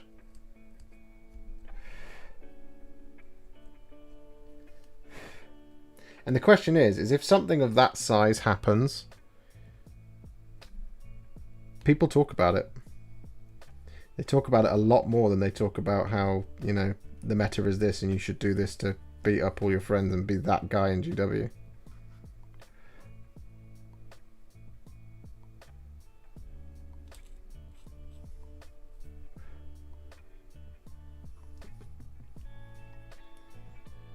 That's the thing I find funny, is I find a lot of the kind of social media coverage, particularly on places like Facebook and that, is it's all about, you know, how to be that guy. And yet those people, if you ask them, they'll be like, oh yeah, no, don't be that guy. But here's how to be that guy. That makes sense?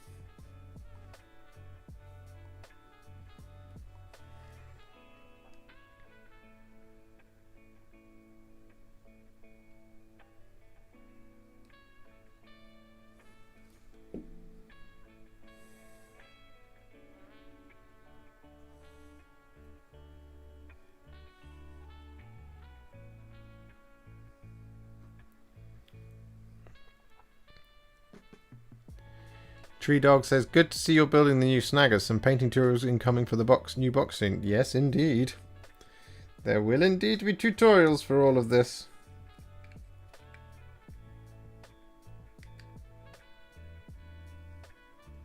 Is that right? Does it look like that?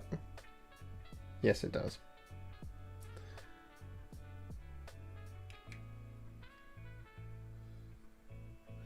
And then that just goes on there like... that, presumably. Yeah.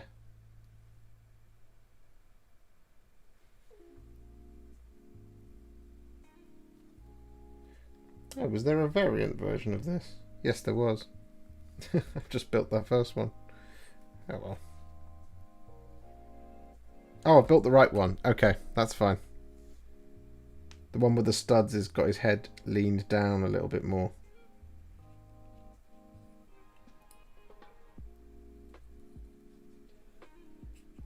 It pays to read your instructions, kids.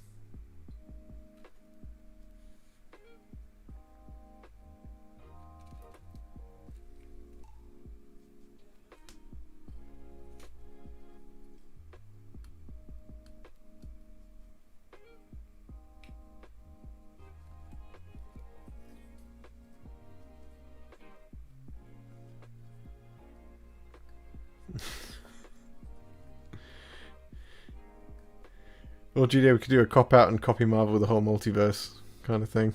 Yeah. Or just bring time travel into it. Like in a big way.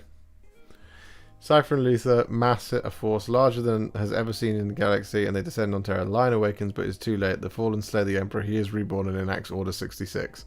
I mean, the Dreadwing Protocol. The Lion and the Fallen decimate all life in the galaxy. If they came back as angelic forms, then Girly Man is going to be hella pissed off. Yeah, he probably would be. What if... and hear me out, says Trevor Chadwick, Magnus did nothing wrong. Well, he did. He did lots of things wrong. For me, I want to know what happens when the Emperor finally dies and what's happening with the Fallen. Those are the two big questions.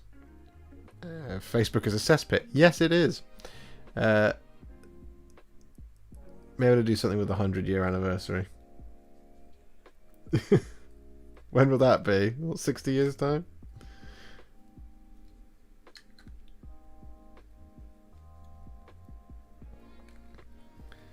Right, so this now glues on here.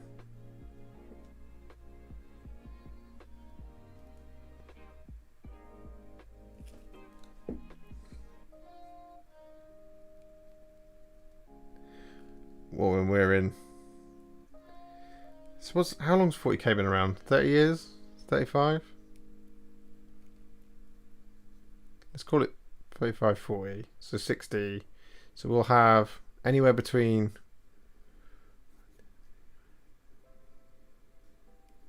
like 12 and 13 more editions between now and then. Only like a 5-year cycle, something like that. A 3 or 5-year cycle. Right, so now I think it's a sensible time to glue this guy to the base, so that the weight isn't punishing. And we need the 90mm, which I think is this one.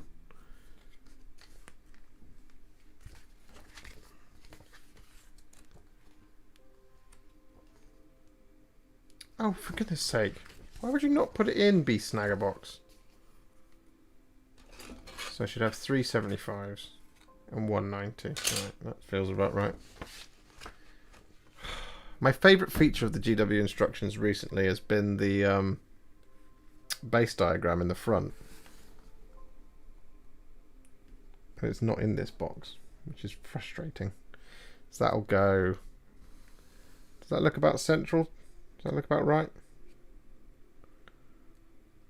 I think it does.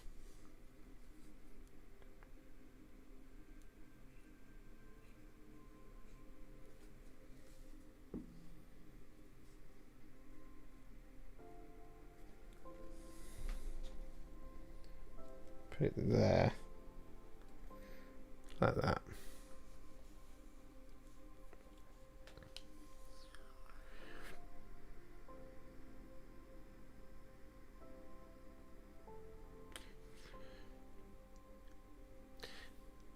Tree Dog says, nice, good to hear. I used one of your contrast techniques on my Death Killer War Trikes tyres. Dark Reaper base and then the Black Templar contrast, and they came up looking really good. That's really awesome. 1986? I think that's right. That sounds right to me.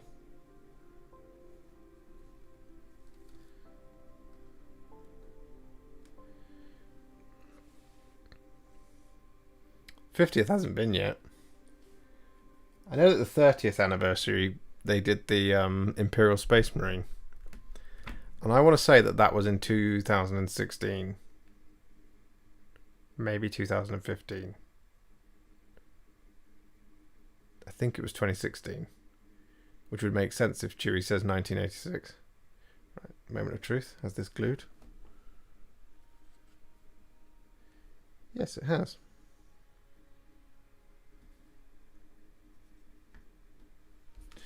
Right, overleaf. So now we've got to do the man himself. Oh, does he have weapon options? No. Oh, yes he does.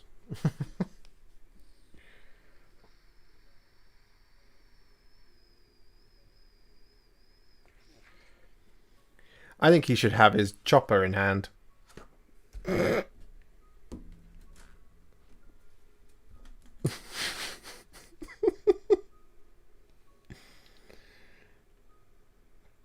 But we'll get to that in a minute.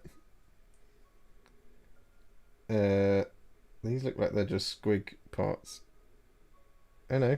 Is that a 60 or is that a 90? That is a 90. C90 and C91. Yep, these are correct. These are the bits.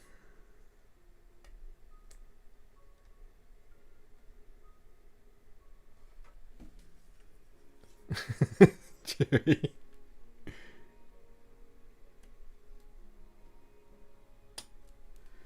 I know what I said. I stand by it. This knob will have his chopper in hand. Not holding his pistol up like some loser.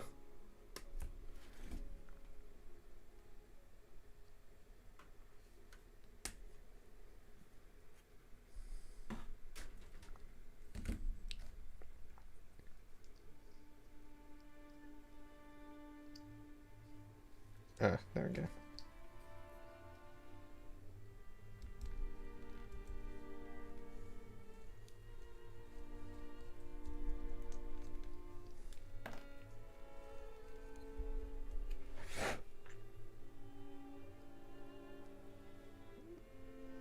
Oh, this is a dead depressing song in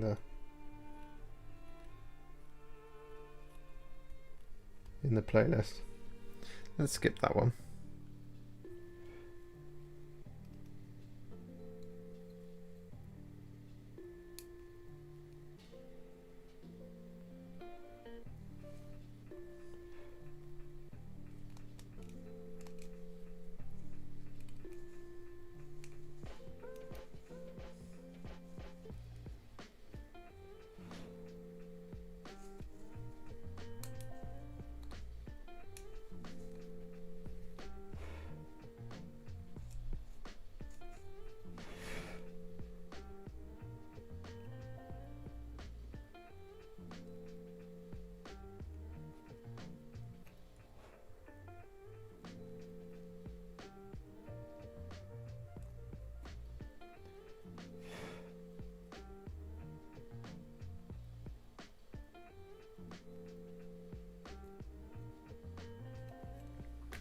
One part down.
Orc Underpants, when you mentioned doing battle reports in your 10k sub video, is there a certain style of presentation you are planning for? Yeah, so in fact, this would be quite a good little test bed, I think, the people watching.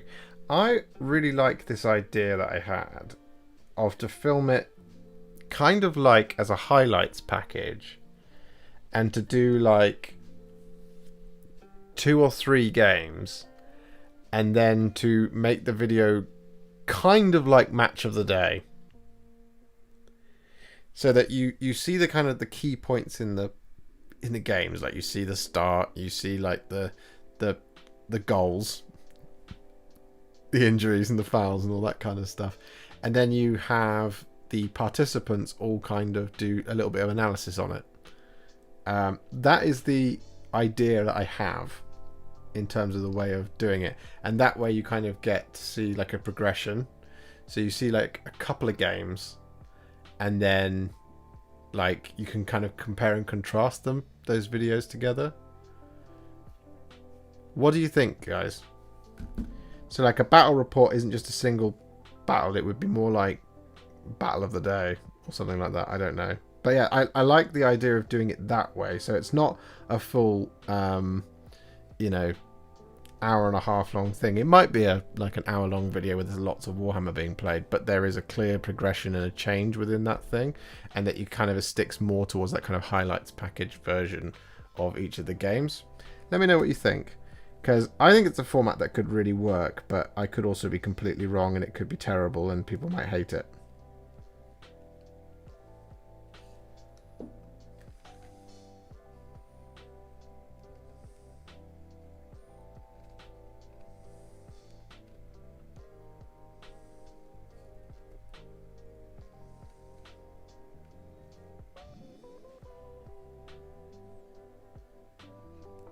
It's just something slightly different, isn't it?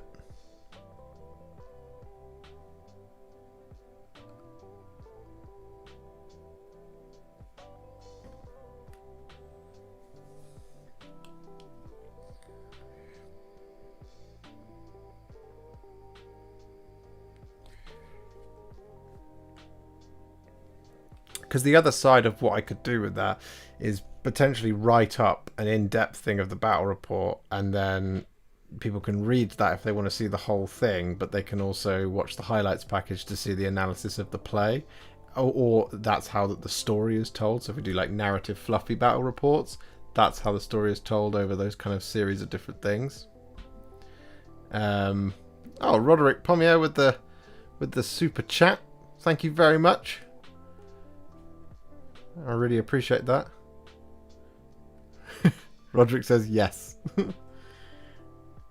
Because I thought like that way, like if there's like the written up ones, that way that like if I was to, for example, have a guest on from like, I don't know, let's say someone from Tabletop Titans did come on, but they didn't actually play the games, but they offered the expert analysis. They would need to be able to read the whole game, as it were, or know the whole game. So I mean, I could film the whole thing as like a single handycam shot, and then just cut that up into highlight package, and then do the analysis thing. But like, you know, it's a way of kind of going beyond the tabletop, as it were. That was the kind of idea that I was thinking in terms of the format.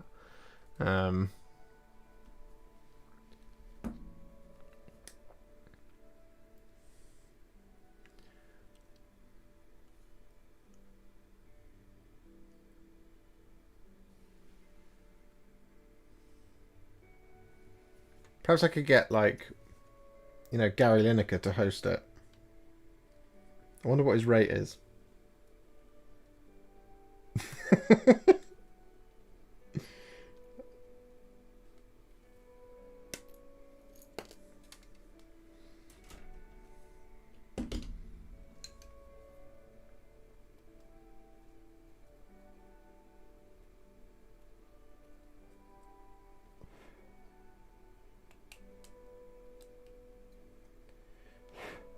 It would also mean with that format that I wouldn't be limited to making battle reports out of the setup that I have at home. I could travel.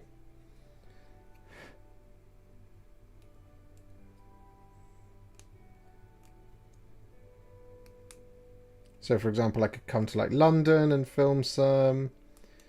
I could travel to the US and film some, you know, and it would be a lot more free, I think, that format of doing things.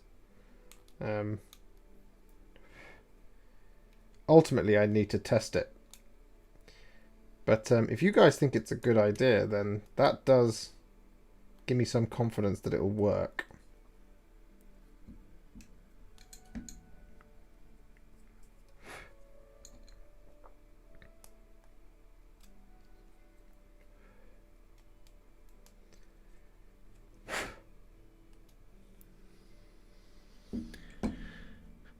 Play on Tabletop do something similar, slightly similar with their 40k and 40-minute series, but I think your idea is good, fresh take. Oh, thank you very much.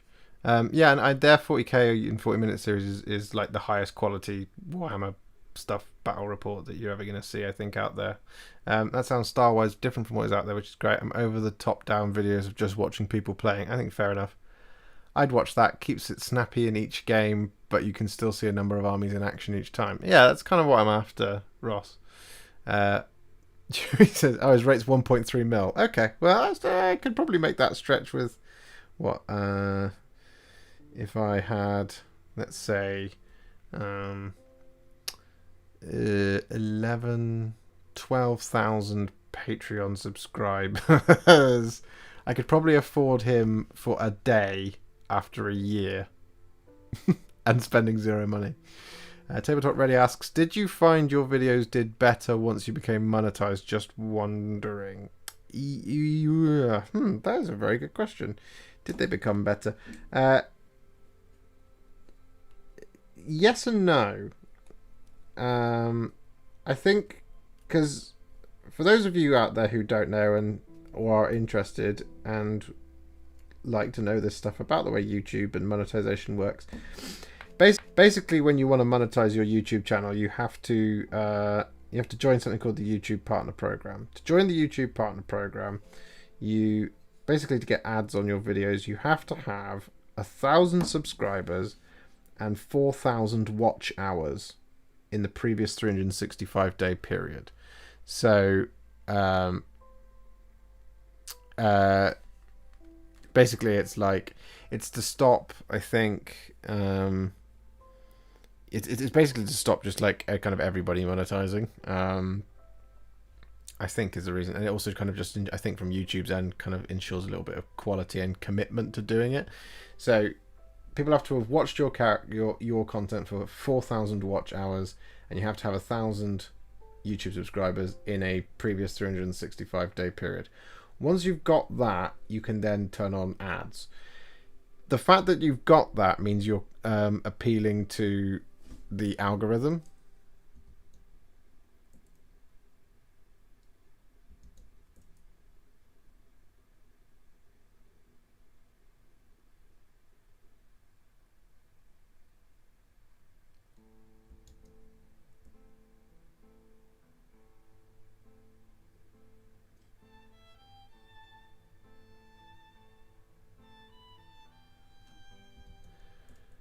Has the stream just stopped?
Oh, thank goodness for that.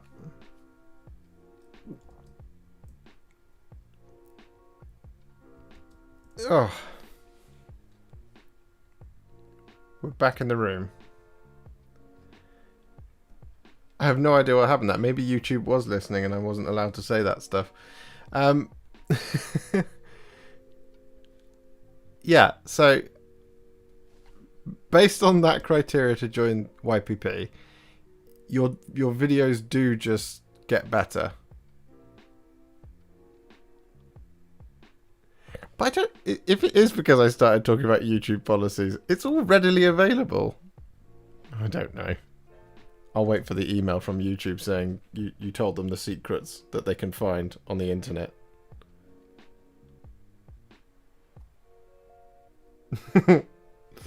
But yes, effectively, yeah, my streams did get better.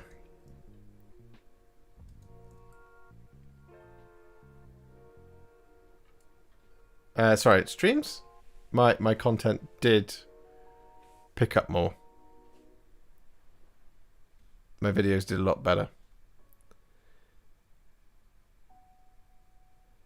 But then I also had a weird thing where my Mephiston video just blew up. Like it got mad. It went very, very suddenly up to a huge amount of views, and that did a lot for me. I'm just going to tilt this camera down a little bit. Just a little bit. The Alpha Legion are listening.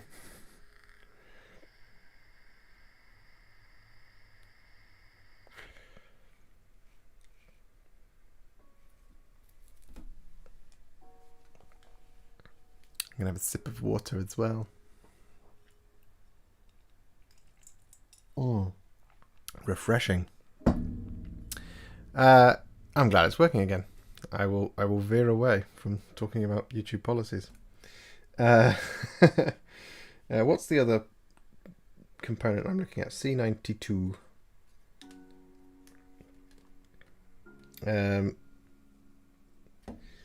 So XO RNW says, no, we should not kill 40k.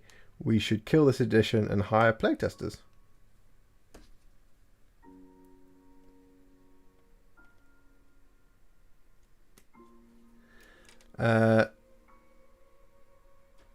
Alpha Legion are listening.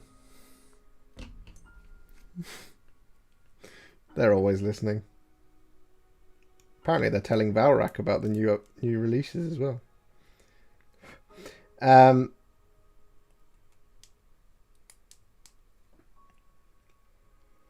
Good evening, Jonathan De Silva. How are you? Did I already read out EXO? We should kill this edition and hire playtesters.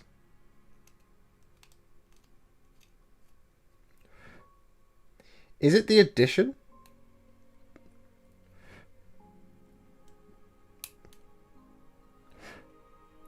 Because the edition's complex, but the codexes are the best they've ever been, but they're very, very strong.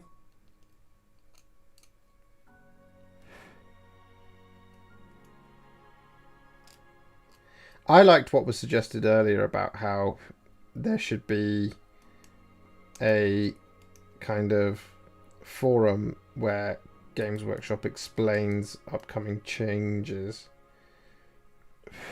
or releases and stuff.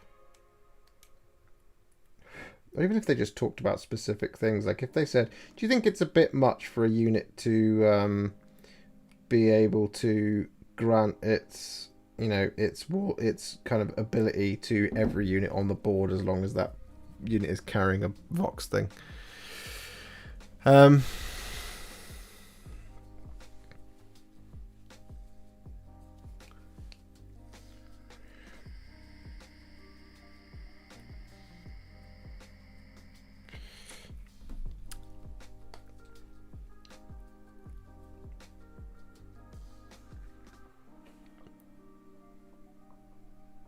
I'm just about to hit the threshold. Does the review take long? As far as I remember, it doesn't take that long. It takes a couple of days. I think mine happened. When did mine happen? God. I think mine happened during the pandemic. I think you need to make sure you've got an AdSense account set up, tabletop ready. That would be a good place to start. Gloomspike Noob, has anyone ever asked if the lion just suffers from narcolepsy? Do you know, I don't think anyone really has asked that question. Maybe he's got ME. Is it ME? Is it ME the one I'm thinking of? Chronic fatigue? Right, how does this go together? Do I need to glue the legs on and then him really quickly? Yes.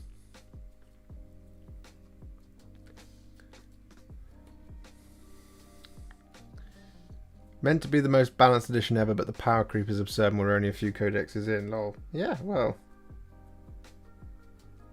This is a funny thing, isn't it? Because like the Skitarii Marshal's ability and all that kind of stuff, it's really fluffy with the new sphere.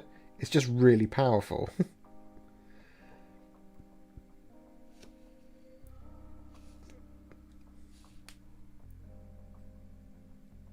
Now, if it's an indication, if every codex is like that, then suddenly these ones aren't so bad, right?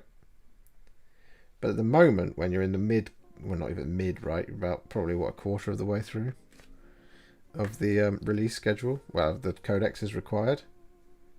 It's a bit much. Because what if, like, the Knights Codex is just, you know, changes the game completely? Which it will do. But like, what if it like becomes the hard counter to certain things? So much so that like if you know, I don't know, I'm just kind of talking nonsense now, but like, is the Orc Codex, what is the Orc Codex a hard counter to? Is it a hard counter to a particular meta list that's going around?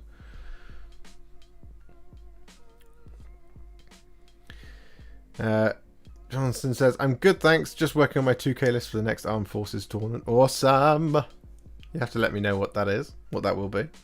The Great White Squig is almost as good as Catan, yet is like half the price in points. Yeah. Tabletop Ready says 3 plus D3 damage needs to go. It's a lot, isn't it?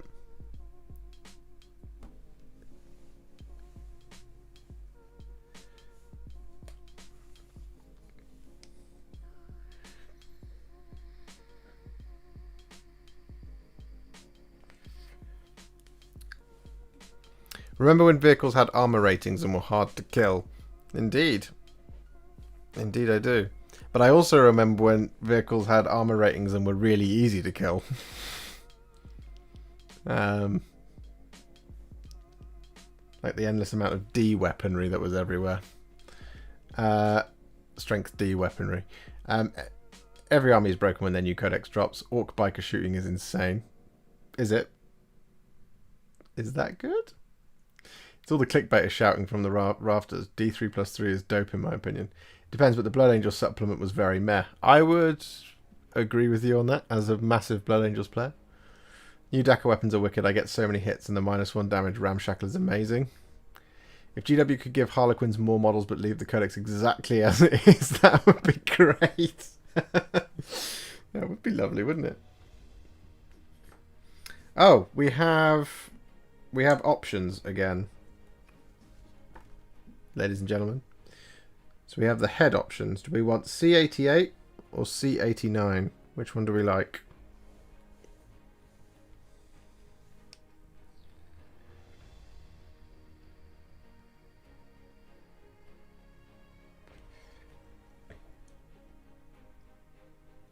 Which one do you like, guys? C88 or C89? I like C89. Although C88 is probably better for the raised chopper.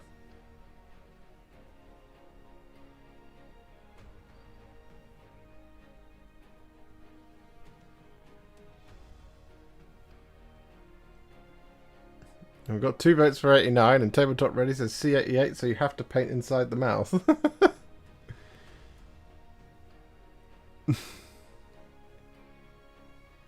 Just waiting for Primaris Death Company with actual jetpacks. It will probably happen next edition. Jump infantry for the... Well, probably in this edition, to be fair. We'll have another 89. We've got 1, 2, 3 votes for 89, 2 for 88. C88, then I'm calling it a night so I won't see the result. Okay, so we're tied. 89, 89, 89, 88, 88, 88. Oh no. Catcher Nation says 89. So what's that? That is 1, 2. It looks like 89 is going to take it. Right, we'll go with 89. Sorry, Ross.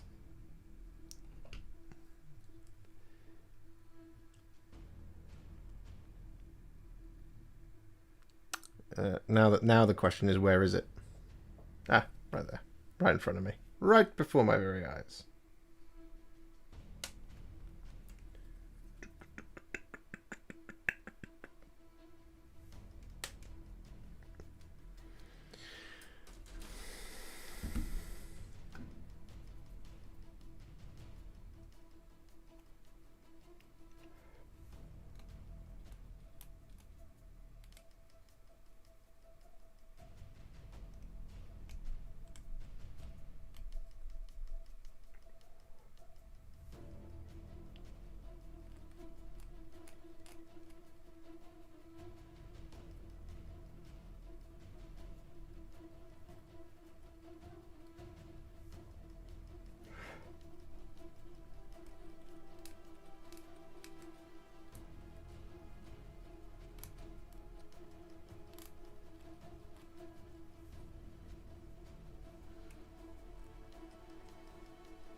There we go. Demand a recount. Cheers for stream, Josh. We'll catch you on the next one. Congrats again on the 10k. Well deserved. Thank you very much, Ross. Thank you so much. Okay, now how does this glue on? Ah, like that. Music has become quite sinister.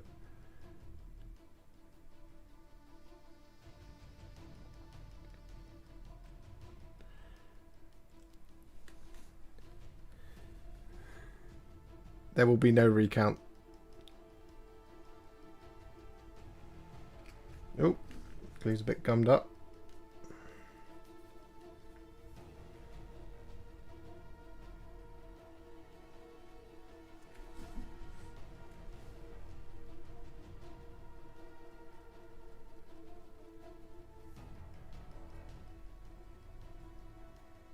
God, he looks like a very cross boy, doesn't he? Are you Harlequin fluent? As in, if I send you my army, do I need to send a description and explanation? Yeah, I'm reasonably Harlequin fluent. Gloomspite Noob asks, what the music has become quite sinister. That's quite sinister as well. What is the lighter for? The lighter is for the glue. Yeah. So if it gets to the point where, like, if I was to squeeze that down, nothing came out, I would use the lighter to clear the barrel. It doesn't need to be in shot. It's a bit sinister, isn't it? The music was sinister, and him being there is a bit sinister. Okay, so we need C94. That's the next bit. There it is.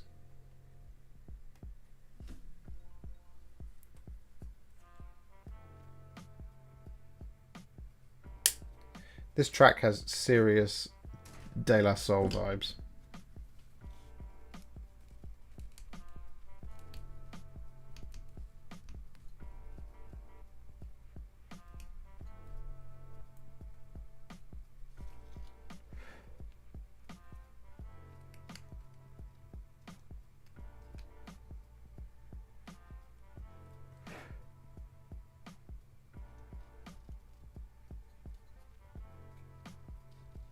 Get off, you mold line.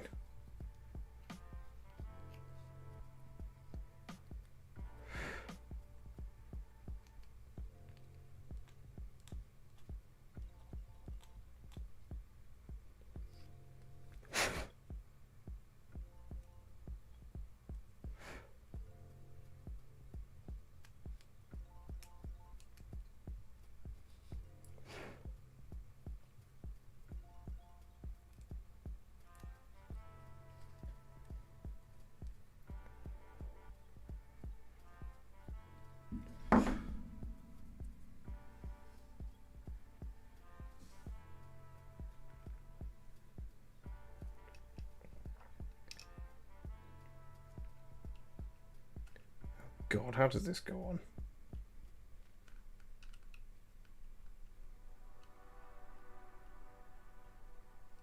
Oh, I see. It sort of clips in. Oh, goodness sake. This is going to be one of those hard ones. Like that. Oh, that's very neat, actually. We'll just do that.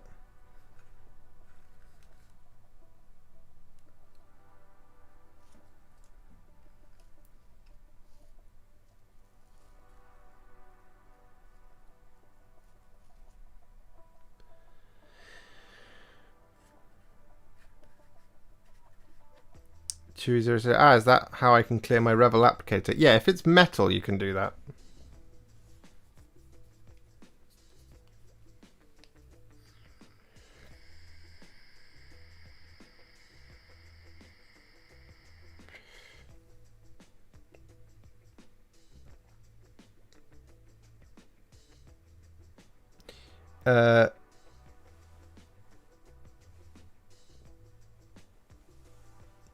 Did you know you could also just turn the tube around and the glue will desolate itself? I did know that, but I'm also very impatient, so quite often it's a case of I just need to do it right then and there.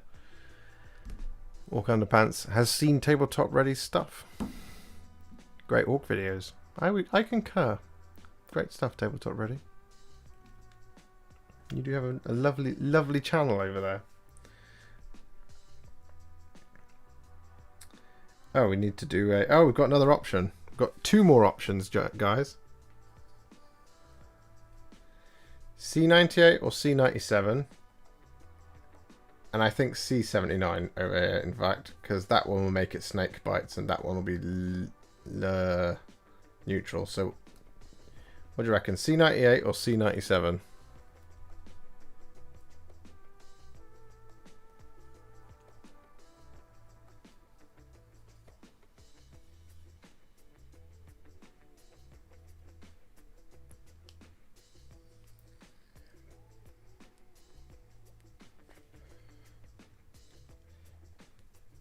Brother Ferris with 97 straight off the bat.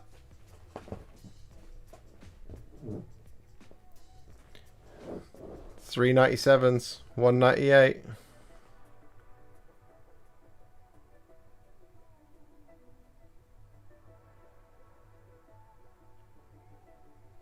Four 97s. I checked you out, tabletop ready. Of course I did. Course.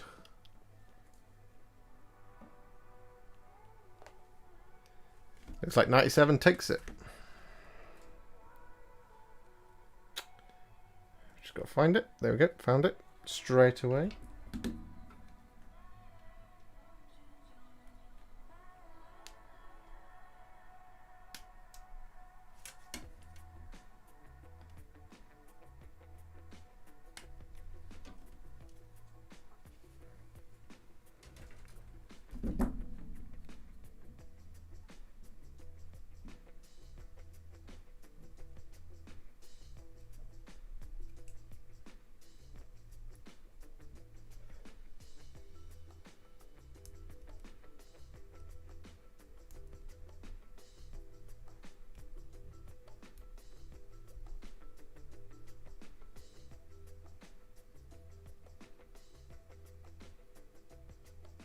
It was reasonably easy.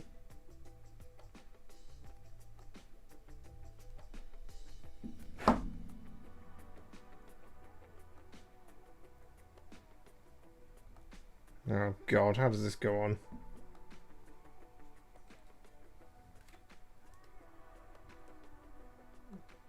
Oh, very simply.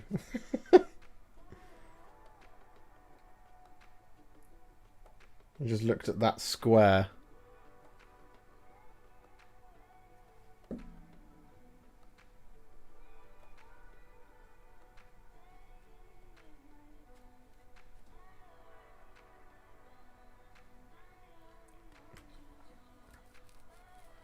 What's your favourite from the box? My favourite, I think, has to be the character. What's his name? Zogrod. The boys are lovely, but Zogrod Wartsnagger is very, very, very cool. And he's a classic. Actually, I'm just reminding myself. I need to...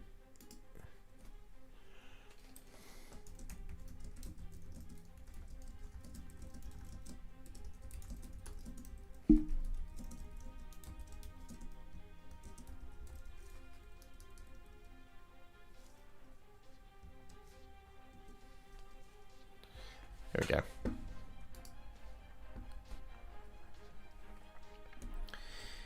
Now we need to do C81.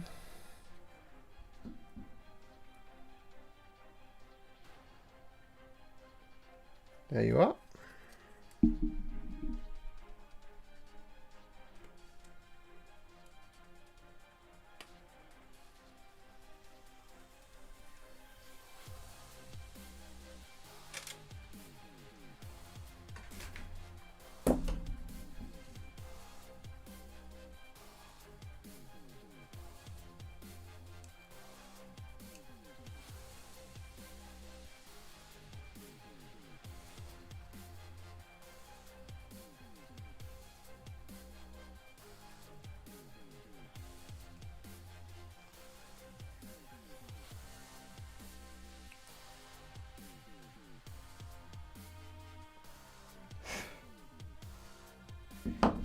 I wish the Beast Snaggers contained like the old rocker.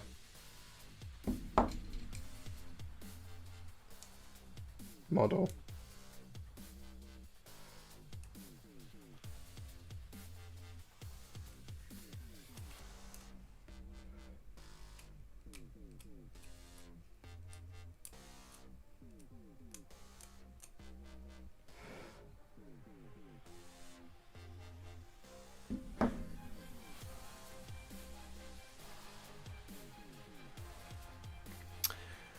What's your favourite unit in the game? Could be best to paint, best fluff, or best performance on the tabletop. Oh, that is an excellent question.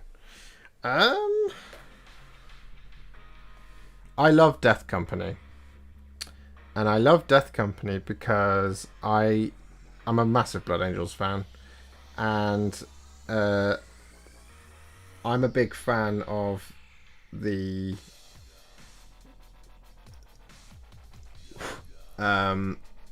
dark heart of the Blood Angels, and I love the kind of narrative behind the Death Company. I have tons of Death Company. They are my favorite thing in the world to just yeet up the board, because I love the idea that the Blood Angels are just noble as hell, but they have that darkness within them. And even when that darkness overcomes them, they still get that last chance to, you know, to get the honorable end. And I love, like, it's such a sad way for these guys to end. There's so much sentimentality around them, and these are supposed to be like, you know, they're Space Marines, right? Space Marines aren't. It's not like your beloved favorite characters, technically. I mean, Space Marines are super soldiers without feeling. You know, they're ruthless. They're not technically like super emotive characters, although Black Library is.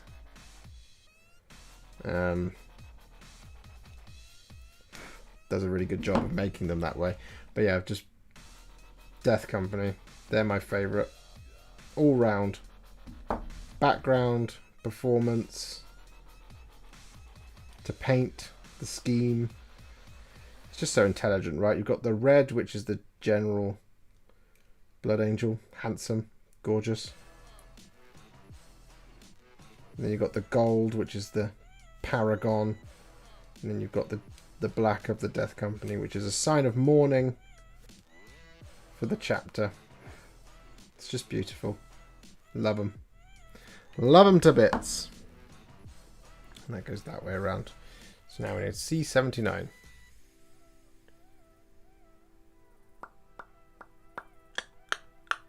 Where are you, C79? There you are.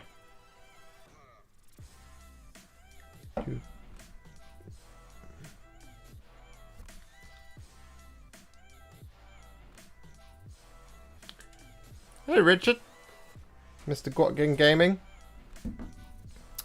Orc Underpants, do you use all Citadel supplies where available? Brush, mold, trimmer, etc. Yeah, pretty much. My clippers are from the Armor Painter. I have GW clippers. I really like their, you know, starter clippers because they're small and they've got a really precise point on them. But I didn't want to buy another starter set to get another set because these ones are really, really, really old and a bit blunt. So I tried out these Army Painter clippers and they're fine, except the spring thing in the middle snapped about 2 weeks ago, so they didn't last very long. They still do the job, obviously, but they don't just like snap back anymore, which is a bit annoying.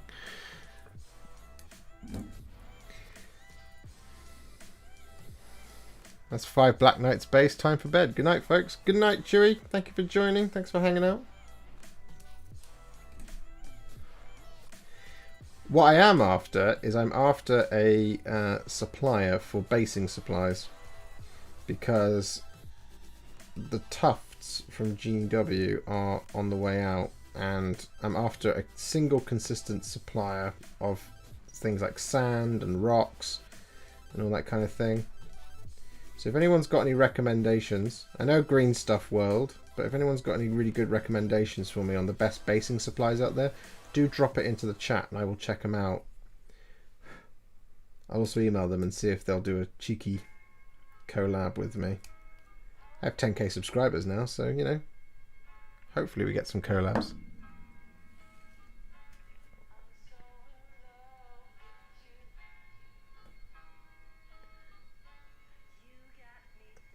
Oh, it goes that way around. Oh, that's pretty cool. Gamers Grass, Geek Gaming Scenics. I know Geek Gaming Scenics. It used to be Luke's APS, right? That's what it used to be called.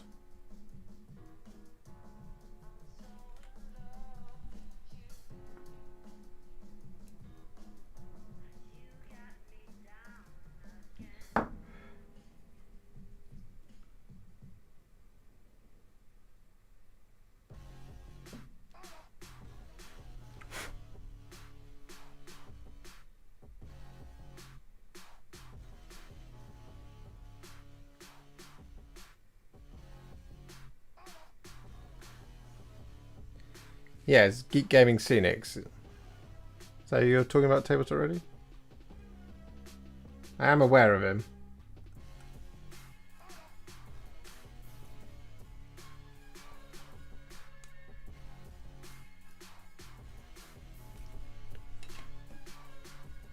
Bournemouth Beach.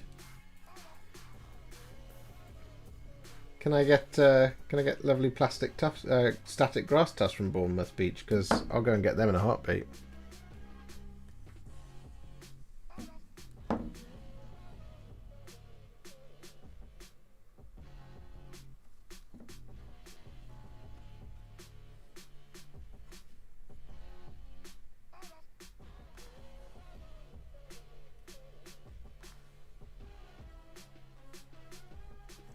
Do do do do do do do.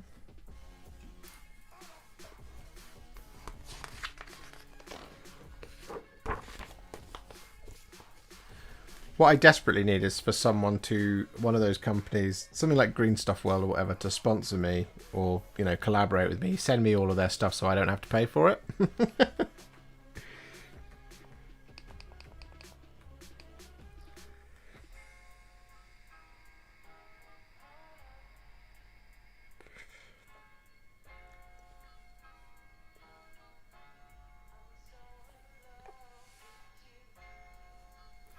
Army Painter do loads of different tufts. I've had some Army Painter stuff in the past, and while some of it's really good, some of it I've also found is a little bit meh. Like I think it was like some sort of like, it was like swamp grasses or something from them, something like that. We're going with C95, by the way, here, because he's going to have his chopper in his hand. Because it'll look dope.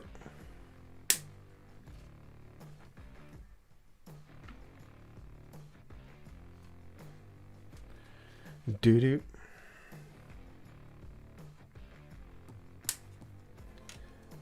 Because I think this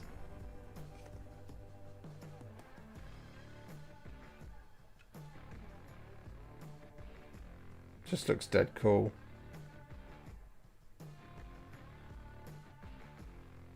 What do you think?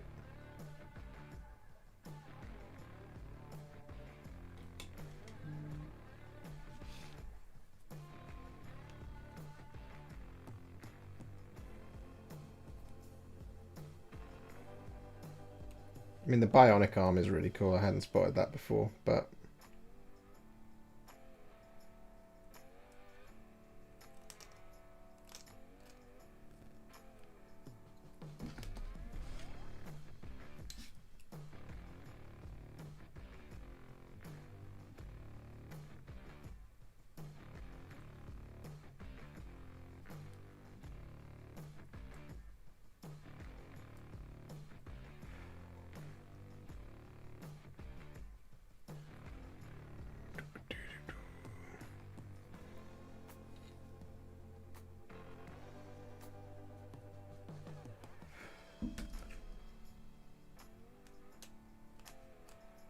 Emaciated Andy.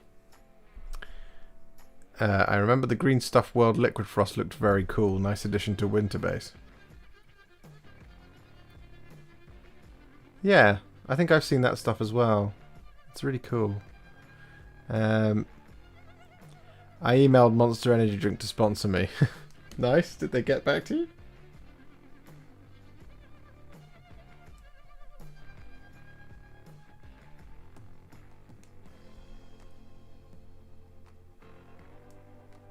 What did they say? Thank you very much. We'll be sure to bear it in mind.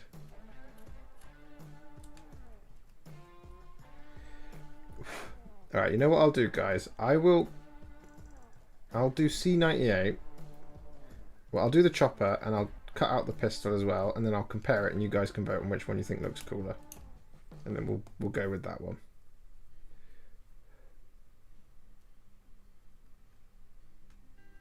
Let me just get all these mold lines off. Ick.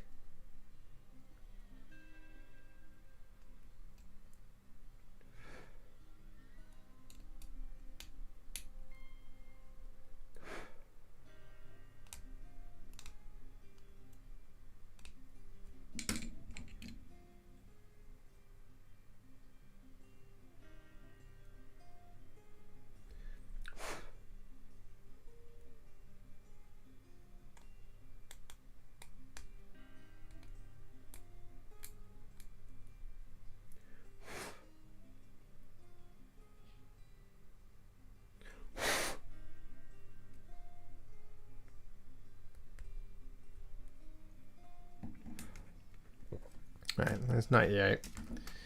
Let's go. What was it? The other one? C96.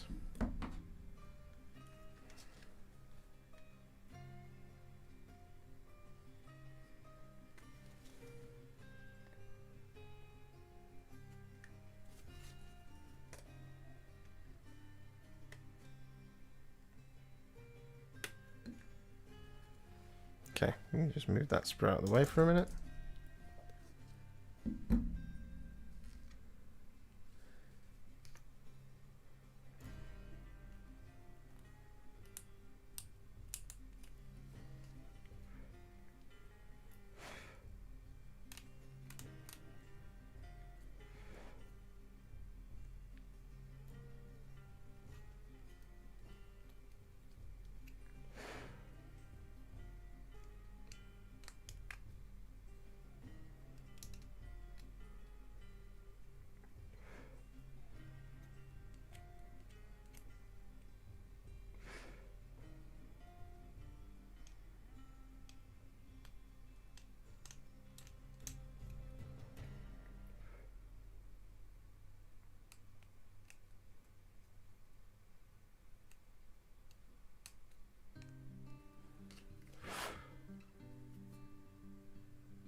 Orc Underpants. I like the quick little what this colour looks like videos you're doing. Hope you keep those up. Yeah, we're definitely going to keep doing those. I've ordered some Rune Lord Brass Spray. It hasn't turned up yet. But, right.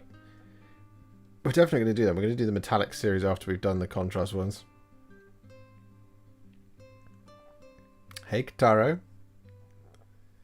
Right, so that's what it looks like with the pistol. Let's move the instructions out of the way.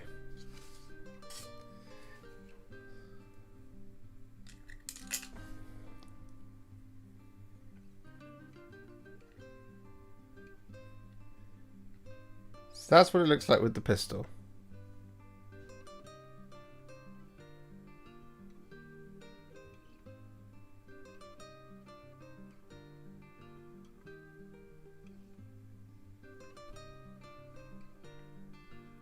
Just move it. Let's do that. There we go. So that's the pistol.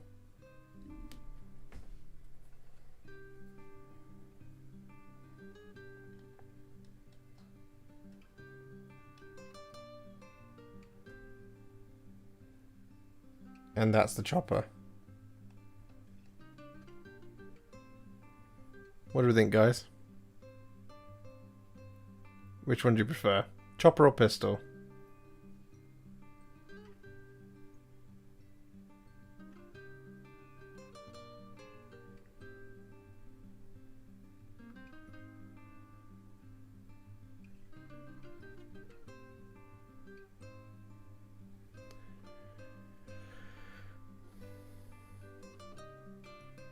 Both.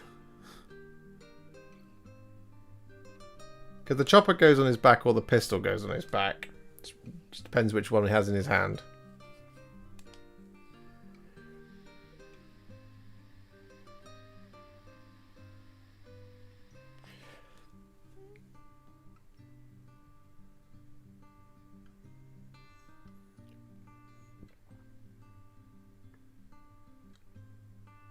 That's what we've got. We've got changing my vote to pistol. Brother versus both, so that's for what each. So it's 2 pistols and a chopper. That's a chopper. 3 pistols. I'm not magnetizing it, Kataro, because that would mean I'd have to magnetize the option on his back as well. That's not happening.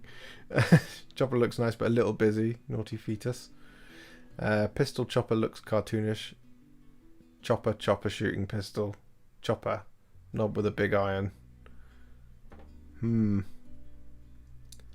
I actually quite like it with the pistol now.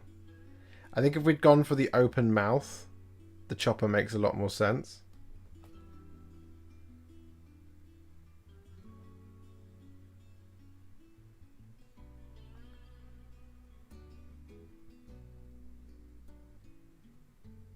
I think pistol. Yeah. Because he's not going, ah, with his big weapon.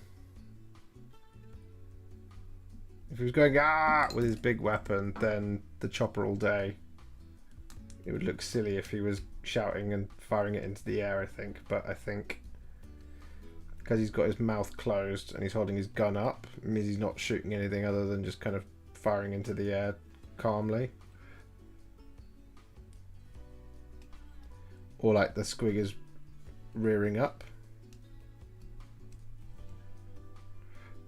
We'll go with the pistol.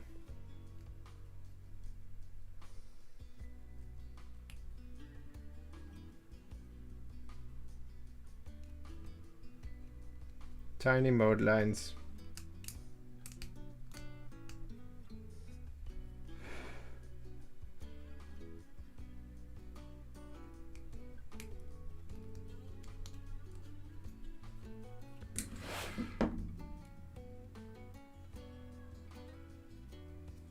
Crunch isn't as satisfying when you smack someone with your pistol.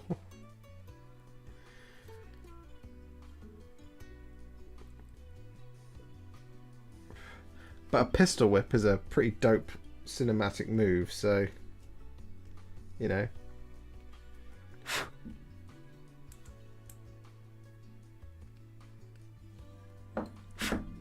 I also quite like that bionic arm. So we're doing pistol. I think democracy might have failed on this one.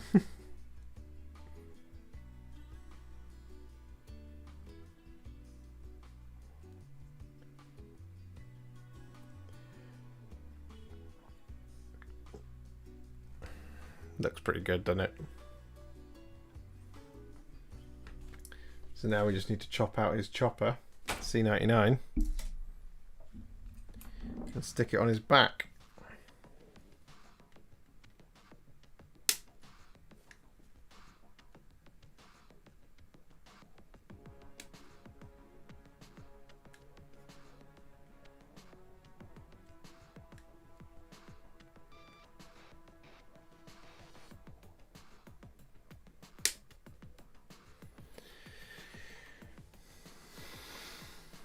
Which way round does it go?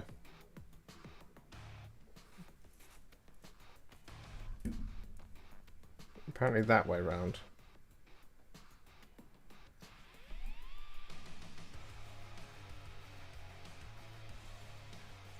I don't understand. Oh, like that.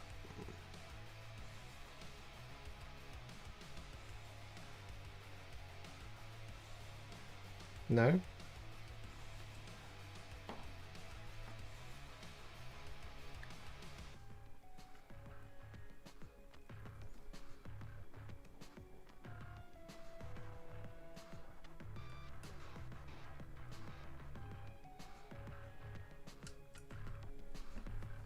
There's a groove here for it to clip into the...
That's quite a significant bit of flash here.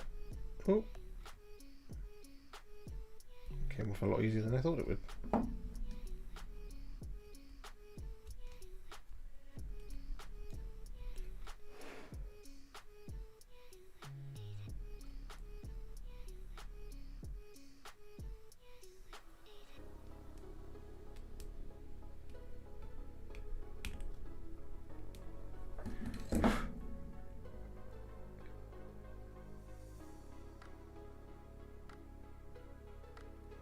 Okay.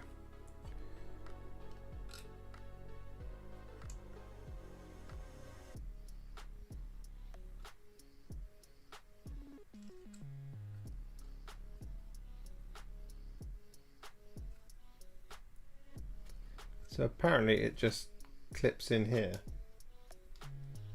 and slots down like that. Okay, well, it took a bit of forcing.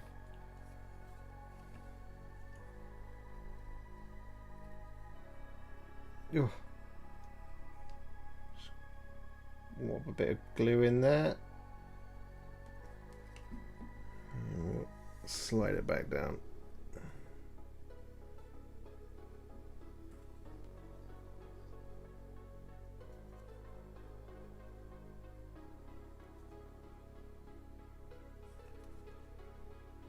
There we go. He's finished.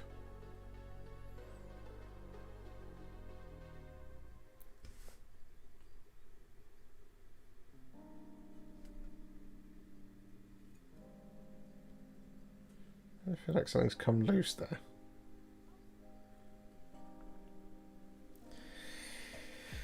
Oh boy.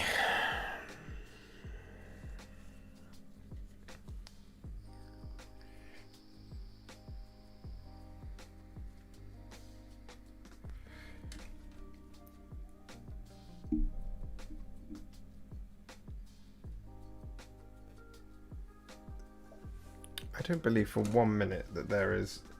Oh no, there's the other one.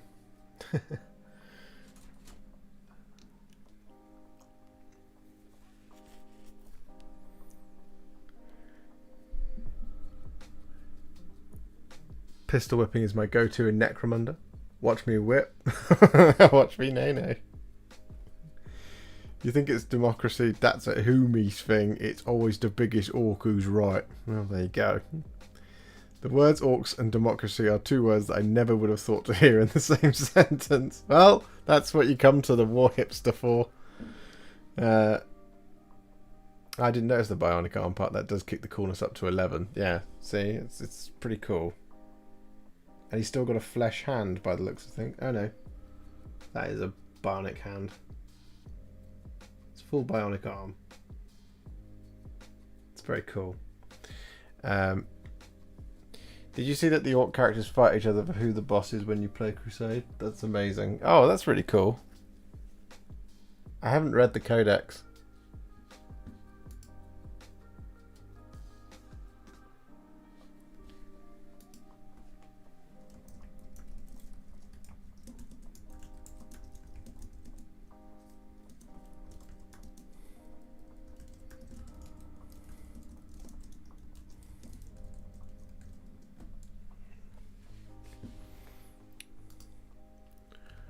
Whew, it's suddenly very hot in here. Need to have a sip of my water.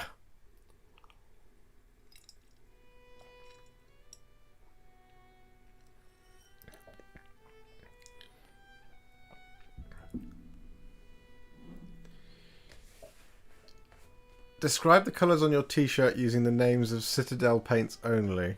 Orcish. On this t-shirt,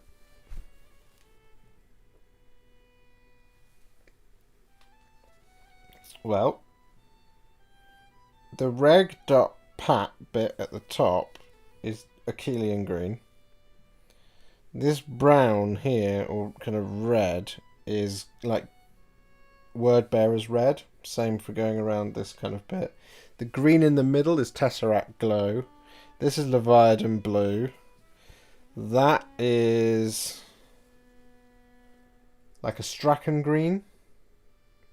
That's moat green. That pink there is pink horror. Don't know how well you can see this. My entire stomach is out now, which you can't see. Underdog Painting says, hey dude, thanks again for the advice earlier today. Helped a lot. Might get better at my how-to videos now. Ah, you're very welcome. Gilliman Flesh, smug face. Are you not wearing a t-shirt, Kataro?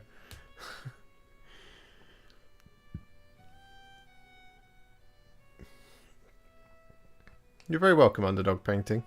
You can have any advice you like anytime. Only you could pull that off. Yeah, well, I mean, the black is...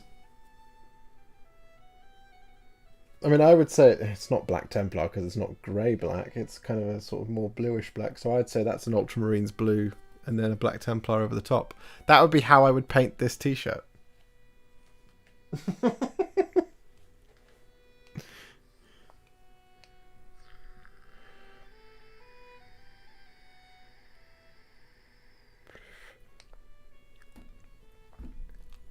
Like in this current light, the way that cameras and that work, my flesh colour it's more pallid witch flesh, but typically it's closer to probably somewhere between Dark Oath and Gilliman flesh, I would say. I haven't been outside a lot.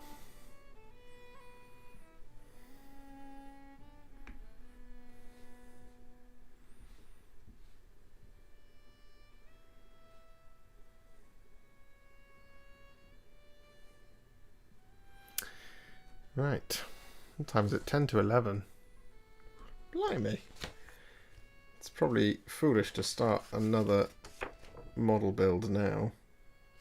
So, you see that how Warhipster would paint my... How would Warhipster paint my shirt? We could do that as shorts. What colours are on this shirt? How to paint this in Citadel paints. That would be a good series of shirts, right? What it looks like. Your t-shirt in Citadel. Yeah, I think we might just might hang out for a couple of minutes and then I think we might call it a day there. Had a busy day. 10k subscribers today.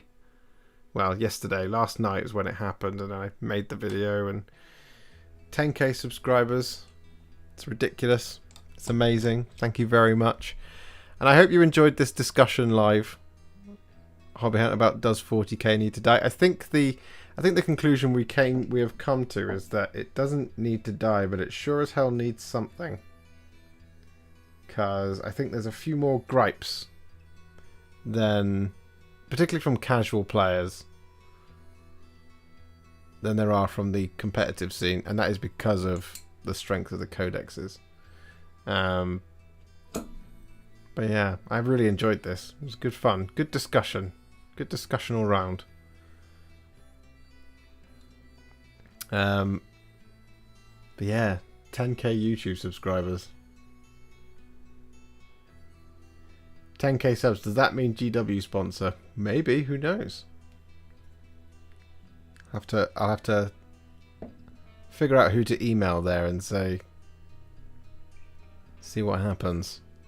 It'll be awesome. It would be absolutely incredible. What else was I going to say? We've got memberships now as well. Super chats, super thanks, all that good stuff. And yeah, I'm amazed. It's been a kind of roller coaster 24 hours. Well, it's more like 36 hours. What's next week's topic? Ooh. Suggest some topics for me, guys.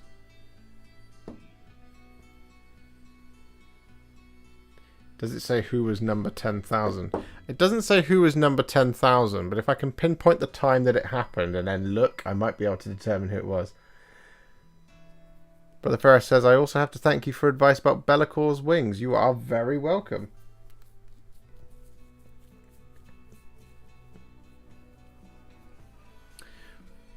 What shall we discuss next week?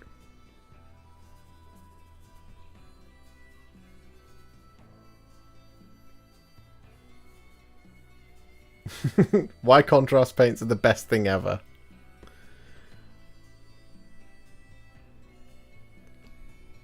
Harlequins. Yeah. Could do. What do Harlequins need, maybe?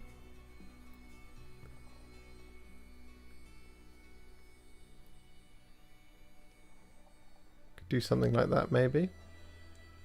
I'll have a think.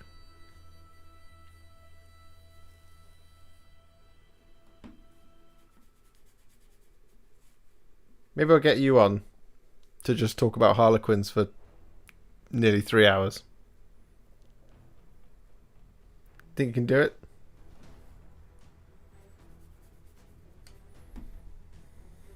Look at all these mold lines. All of this plastic. Which army is the easiest to paint for beginners? Get some polls up. That is a great idea. We'll do a poll. But that is also an excellent idea, Rich. Maybe we'll do that.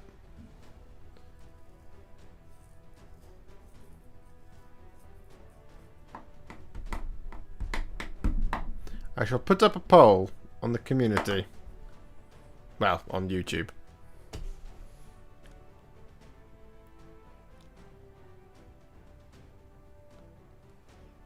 Skaven lore. I just found out they freaking have an Admiral Skyfleet. Skaven pirates. That is pretty cool. Caradron Skaven lords. Skaven Dron over pirates.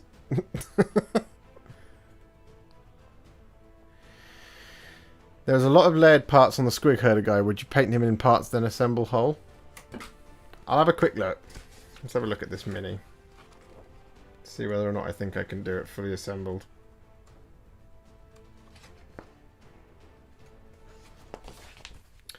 Doop doop doop doop doo.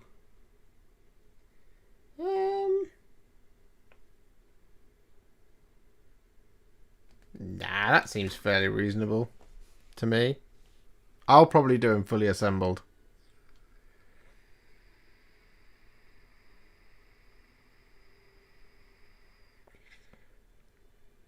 But I would get doing it sub-assembled. I think if I was to do it as a sub-assembly, I'd possibly leave off. I'd possibly stick A5 to A4 and paint that as a piece. I'd probably build the body and leave the head off and paint that as a piece. So 3 pieces if I was to do it. I hope they do put Skaven pirates in the lore. That would be really cool. Well, I have to put it in the tabletop. It's already in the lore. Buh. It's late.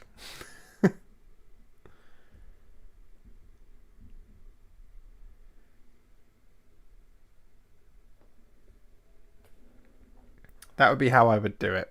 Orc underpants.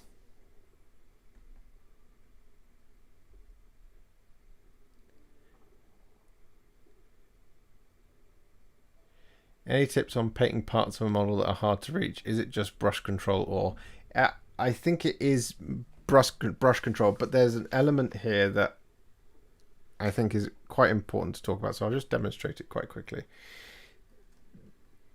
sometimes you have to learn. It's this thing about kind of learning the angles of your model.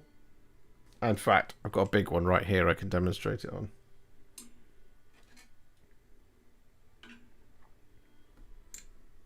This is Croak. Yes, I still haven't painted him yet. I will get there. So there are a number of hard to reach areas under here. We've got this bit area under here. This guy is in fact built in sub-assemblies. So sub-assemblies in a sub-assembly. So that's the two sub-assemblies. Right? But there is areas under here that are slightly difficult to reach because of the various different things like this. Now, if you can learn the model where things are, so I know that I've got 1, 2, 3, 4, 5, 6 hanging things here that I want to avoid. I need to figure out an angle at which to get at this section just here underneath, right? So coming in it like this absolutely works, right? Coming in like that. But it might be that to get to that little bit there at the far back here, just like that, the instinct might be to go like down like this through the thing, but actually it's not to do that. It's to come up, it's to go through that way. Now, one of the things I often say is move the model around, so keep your brush kind of how you like it. So if that's the grip that you like to use, kind of move your model to get to the areas that you want to get to. So for like here, I would move the model to this angle and paint the brush stroke, and then I would carefully pull my brush out, rotate him round, and do it like that to get that other side. However, sometimes that's not possible, so sometimes you need to come at it from a slightly weirder angle, because it might be, say that this is a cloak and you need to get in there.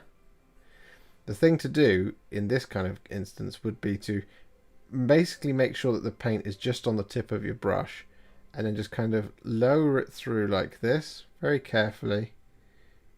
Move until you kind of got the angle that you like, and then move it in like that. Does that make sense? So for example, I can get to this square here, just there, by coming in this way like that. I can also get to it coming in this way by just angling the brush. I can also come into it this way by angling the brush around that corner. Does that make sense? It's like this bit here.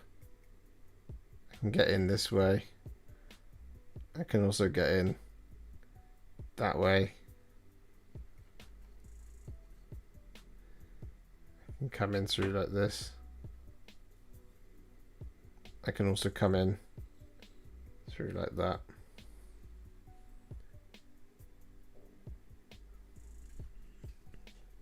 So yeah. Sometimes you just need to get the brush in there and then angle the model round to get to the section that you want. Make sense? There you go. Bit of advice right at the end there. So yeah, we're going to leave it there for now, I think. Thank you so much for tuning in and discussing 40k with me. Really enjoyed that. I will put some polls out this week for what to discuss next week. And yeah. Make sure you like the stream. Make sure you comment on the videos. Make sure you are subscribed to Warhipster. If you like the channel and you want to support me a little bit further, you can go to patreon.com/Warhipster, or you can go to ko-fi.com/Warhipster, or you can become a channel member by hitting the join button on my YouTube channel at www.youtube.com/Warhipster. Thank you so much for hanging out. You guys are awesome. I will see you very soon next week. Happy wargaming, everybody. Peace.